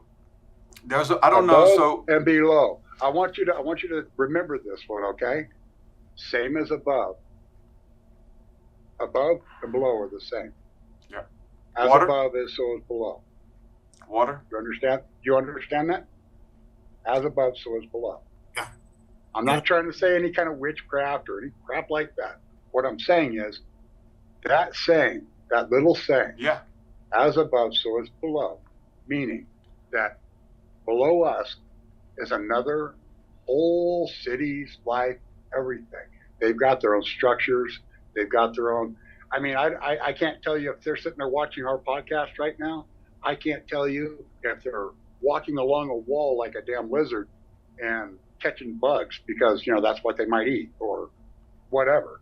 But they definitely know how to fly a craft. They know how to move around, and they found a more simple way than we have. If you keep in mind that this planet is a big engine creating electricity the whole time, every time the Earth spins, which it does not stop, it spins. You got clouds moving the opposite way, right? You're creating a friction that becomes static electricity right here. Rub your hand on a balloon, you got a balloon that'll stick to things. Anyway, the clouds, the hydrogen and the helium and all the wonderful things that are up there. I mean, it's like a river up there. Ask California about rivers in the sky. Anyway, you've got this river flowing above us. You got oceans below us. Things are buoyant when you put them up in those clouds. Things will float. Things that shouldn't float there. Okay. Think about that the anvil thing I was telling you about with Mercury. yeah, in the water. You take the Mercury, you put the anvil inside the Mercury, all of a sudden the anvil's buoyant. Okay. That's a 250-pound anvil. It's floating in this liquid. Mm-hmm. You can move it around like it's nothing. Okay. Science. You got science backing you up. You got science backing you up on all this stuff. It shows you that it's an applied thing. It's something we can actually use. Don't look at quantum as witchcraft. A lot of people want to look at it as witchcraft. Quantum fields, things, simple things like photons. All this stuff is things we see, we observe. When you get a photon, you observe a photon, it dies that moment. Each photon does what's called quantum entanglement. You've got a photon here, they're going to meet. And that's what their job is. That's all they do. They meet. And then you can do simple experiments like the two-slit experiment that shows you how light itself becomes something that can go out like a water fountain. It flows out into different columns. When you put two slits on the wall and you shine a light through it, you end up with a whole bunch of columns on the other side. That's because those photons are flowing like water, light flowing like water. It goes any direction it wants, just like water. Okay. Photons will bend. They'll go around a planet. Okay. So when we're observing something, we're looking at a planet. All right. Like something's looking at Earth and they want to see around us. The light actually bends around and we actually see the stuff that's on the other side of that planet because first off, one is distance and proximity. And then the rest of it is bending the light. And that's how we see so well with telescopes and things like that. You see all these wonderful giant wells that spiral down in India and all throughout all these different countries. You notice how some of these look like giant keyholes? I don't know if you noticed, but a lot of them look like a keyhole. What this is, they're not a well. I mean, yeah, you can go down and get your water, you can get a drink from it, but that's not what that was built for. That was a telescope. Everybody says, what are these things? They're all telescopes, man. What it does, it gives you the dark tube that goes all the way down to the mirror, which is the water. And now you can take, and I would use a pair of binoculars, but they would use like a looking glass, and you look at the images that are inside the water. Now you've captured that light, and now you're going to amplify it that way. They made a telescope. These are ancient tools. Everything's ancient. Thank you, by the way, for looking me in the eyes. I would have never been able to guess this on my own. I appreciate it all. Hey, man, this is amazing, guys. It's a big deal. And yeah, everything's coming. Everything you want to even play with, the technology, it's all coming. It's all going to be funded. It's all coming to you. and so you can do bigger and better things because you've used what you've been given and you guys have been trusted with it. You're going to get way more. It's amazing. There's so much out there for you to experiment and to see, and to put that posture of your heart. That is your prayer, right? And say, can I trust you with it? Yeah, these are good dudes. Let's do it. Keep being good dudes, and you're going to keep my getting suggestion. My suggestion is see the middle, learn what true disclosure is. Once you've seen our documentary, you're going to want to see the second documentary. Each time you see this, it gives you links. Not only going to see this, but it gives you links to Alien Strand Disclosure Project. I am the research director. Donald Ledesma is the director. We have different ufologists from around the world. Once you've seen this, it's kind of a nice way to shoot yourself right in to becoming a ufologist, because what you're learning is true disclosure. And this way, if once you've seen our movie, you have more of an understanding of who we are, what we want to try and achieve here. Again, we're not trying to get rich. We're trying to get equipment. We're trying to get ourselves to where we can become something that lets the people know exactly what's in the skyline. I want to become the integrity of this type of thing. That's good. You know, guys like Giorgio Tsoukalos, I like his hair, man. I wish I had it. I would love to have his hair. I would do the same thing if I had that kind of hair, I guess. There's some good people out there. There's some people who maintain their integrity. You know what I'm saying? Well, yeah. And those people mean a lot. lot. There's different people out there. You end up with different people. We've lost one. There was a dedication to John Edmonds. He was in this there was a memorial to him in this documentary. He was supposed to be in the documentary, but he had passed away in the process. He owns Stardust Ranch. It's down in Phoenix, Arizona.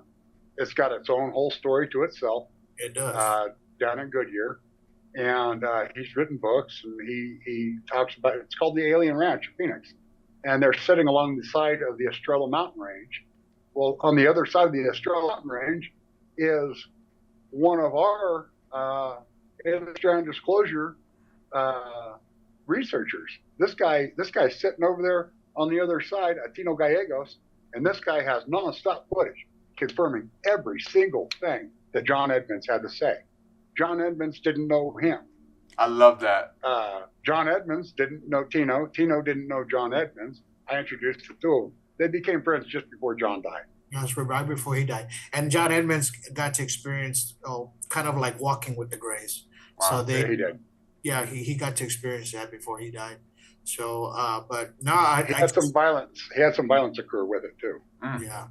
So that's like he said, it's just a story on its own, you know, that hopefully we can maybe. Yeah, this is what I know. Listen, with us being, I say kids or nerds at this, we could talk for days and hours, and we do that, right, with our podcast and with our media and putting this stuff out there. But man, we could keep going, and we'll have to do another part, man. Let me know. We'll do it again. I talk about this stuff all day, and I know you guys can too. And anytime you guys want to come back on and do this, let's make it happen. Go to Amazon, type in the middle UFO, the middle documentary. Throw those keywords in there because they help associate, right? And guys, watch the documentary, buy it. It's only a couple dollars. Make sure you leave the 5-star review as I've done it, and I'm going to do it again, and because it's good stuff. So, man, let's do this again, man. I enjoy this stuff, man. Most definitely. Thank you for having us on the show today. I really appreciate it. You know, I hope your audience learns a little bit about us and about the documentary, about the whole process of ufology, and then we just go from there. You know, we'll be glad to get on another show. Thank you so much. For sure, guys. Thank y'all so much for coming on. You're also welcome to come join us at Alien Strand Disclosure Project and become a ufologist. I'm going to take a look at your work specifically. I'm going to see if you qualify as being an actual ufologist in our group. I don't qualify. Depends on who you ask. I'll take it. I'm clergy. Here's what I do, is I take a look at it, and I have other people take a look at what you've done and the types of things that you're reporting and how you're doing it. And if it turns out you have your own procedure, it's you know how procedures work in science. You have to have your own procedures. When you have your procedures and you share them with us and we share ours with you, nobody's right, nobody's wrong. as long as your procedures are working and you're doing it your way, and you know how to do it, and you're actually showing something verifiable, I don't care if you see it with your eyes. If you're showing it with camera, it's perfect. Okay, it doesn't matter how you do it. There are so many ways to do ufology. There's not one way, not just one. There's several. Anybody who gets set in the one set mind, they don't have to bother becoming part of this. I was that at nighttime. You got to go out at night. We don't want you to tell us how to do it. We already know. Okay, right. There's a bunch of us. We already know. But what I do want to know is how you do it. That way I can try it that way too, as if maybe I get something on that result. Well, I've been thinking what about this is about. Filming outside of the sun, but the sun has been like, that's why I want to even ask you, have you guys been filming the sun? Like, have you guys done that? We've been getting there's a lot of particulates that move through past. When I say particulates, I call them particulates because I'm into particle acceleration. That's what I see them as. This is their science project. They're sending one this way. They're sending one this way. They're coming back from around the world, and they're meeting back at the craft and going in. Okay, they're grabbing their data. They're coming around. They're going back in. Well, let's end with this. I think it's Salvador Dore who has a picture. I think that's who it is, and I showed it on my Merkaba video. But go watch it. The algorithms have been really good to me on Facebook on that video, Merkaba. It's like one of my biggest videos right now. But We'll check it out. I shared. So there's there's rainbows around the sun, right? Like the sun, you start seeing prisms. There's spectrums and colors of light. And that thing gets big. It's right on the sun some days, and other days it gives this illusion of illusion. It's called a sun halo, but it becomes really big. It's a corona. And the sun's in the middle, and then there's two lights on the side of it. I see of the rainbow, and it's like I'm catching this anomaly. Some days I can't see it, but I bought a pair of dicyanin aura goggles, which block out certain UV rays, so it's like turning the gamma up. Like a welding hood. Yeah, and so, but then I was like, oh wow, that's what the chemtrails are trying. That's why there's so much activity. And now I found they've never let this thing show up on look at it in all of its glory. Let's say that. Let me behold it without you tainting it. But something's going on. Anyway, there's this old painting, Salvador Dore, of these myriads of angels around the sun. And some of them seem like they're going one way. Others are going another. And it's just angels types, and it's just moving out. And with some of this footage of the sun, you're talking about spinning them both ways and generating energy. Like around the sun, there's energy that I've got filmed that when you turn the gamma up, you can see that spinning one way. It is a wheel within a wheel. Like looking at the sun, and then the next layer is a different color, and it's spinning the other way. And then inside of it are beings in ships that are going with the motion as you're coming out of the sun, man. Like this stuff is just so mind-blowing. But the ancients knew. They've been hiding it in their religious iconography and art and those kind of things. It's been a beautiful thing to kind of uncover and see it with the technology. Do you know the sun's name? Do you happen to know the sun's name? Which one? Ours. Sol? Sol, correct. That's exactly what it's called, the Sol. Now, it's also the nucleus of this giant molecule that we're in. We're part of a molecule.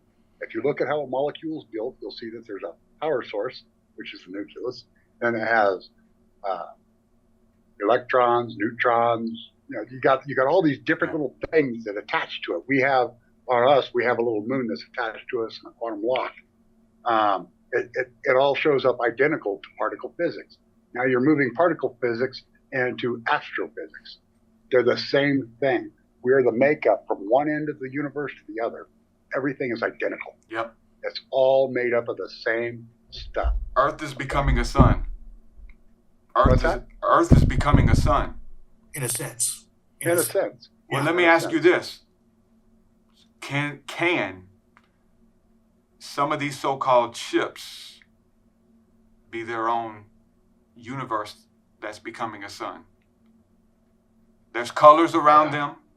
Yeah, They have well, auras around them. here's another thing to that.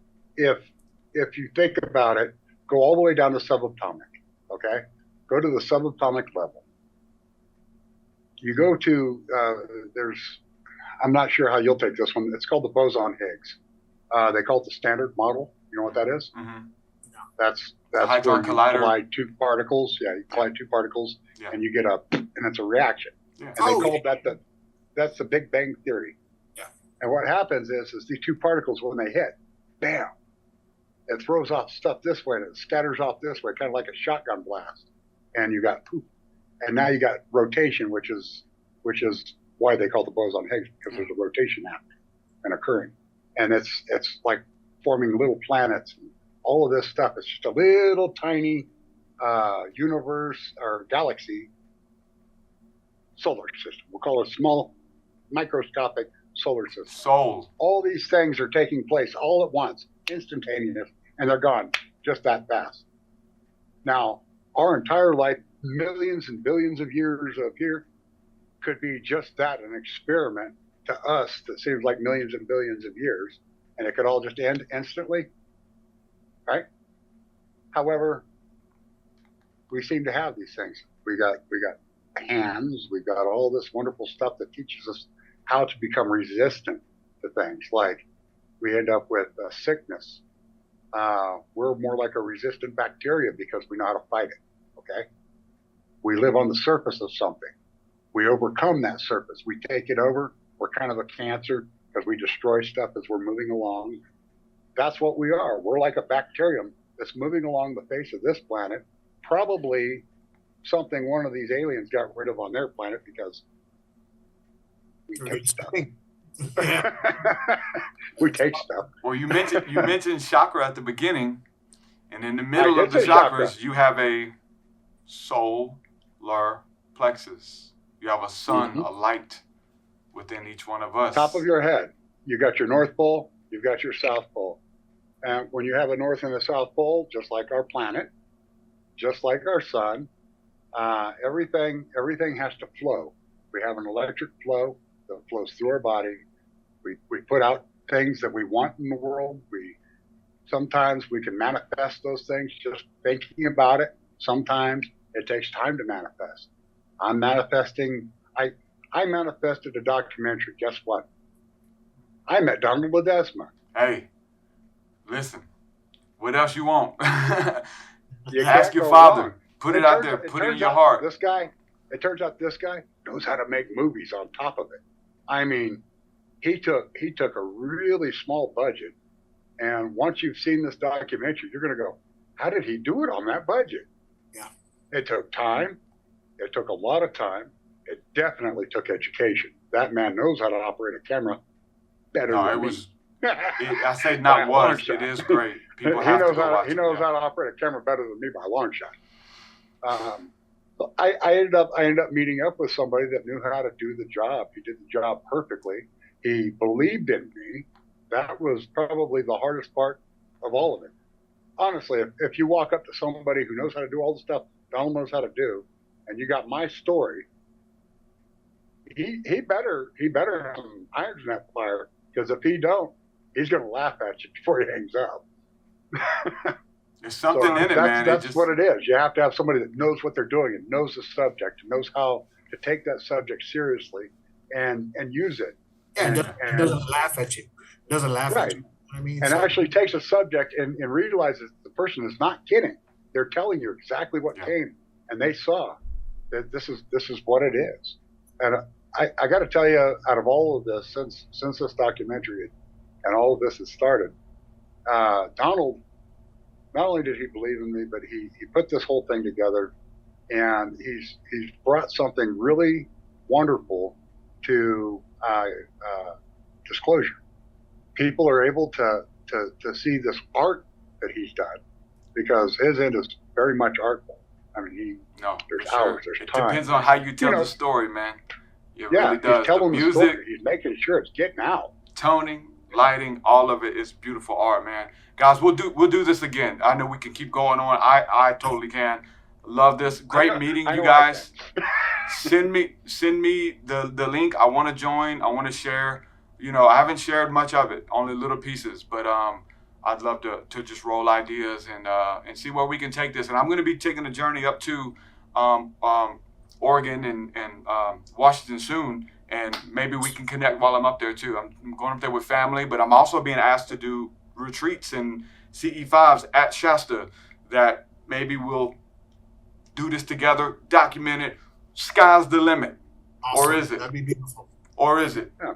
Maybe it's just Let the me beginning. let me know when that CE5 is taking place on Mount Shasta. I might show up with Oregon Ufology Research. Maybe we'll do something together, man. We'll make it bigger. Make it Yeah, better. you're right. The sky is the limit. I got that. That was awesome. Thank you. All right, guys. Many blessings, y'all. We'll do it again. Thank you, brother. Have a good day.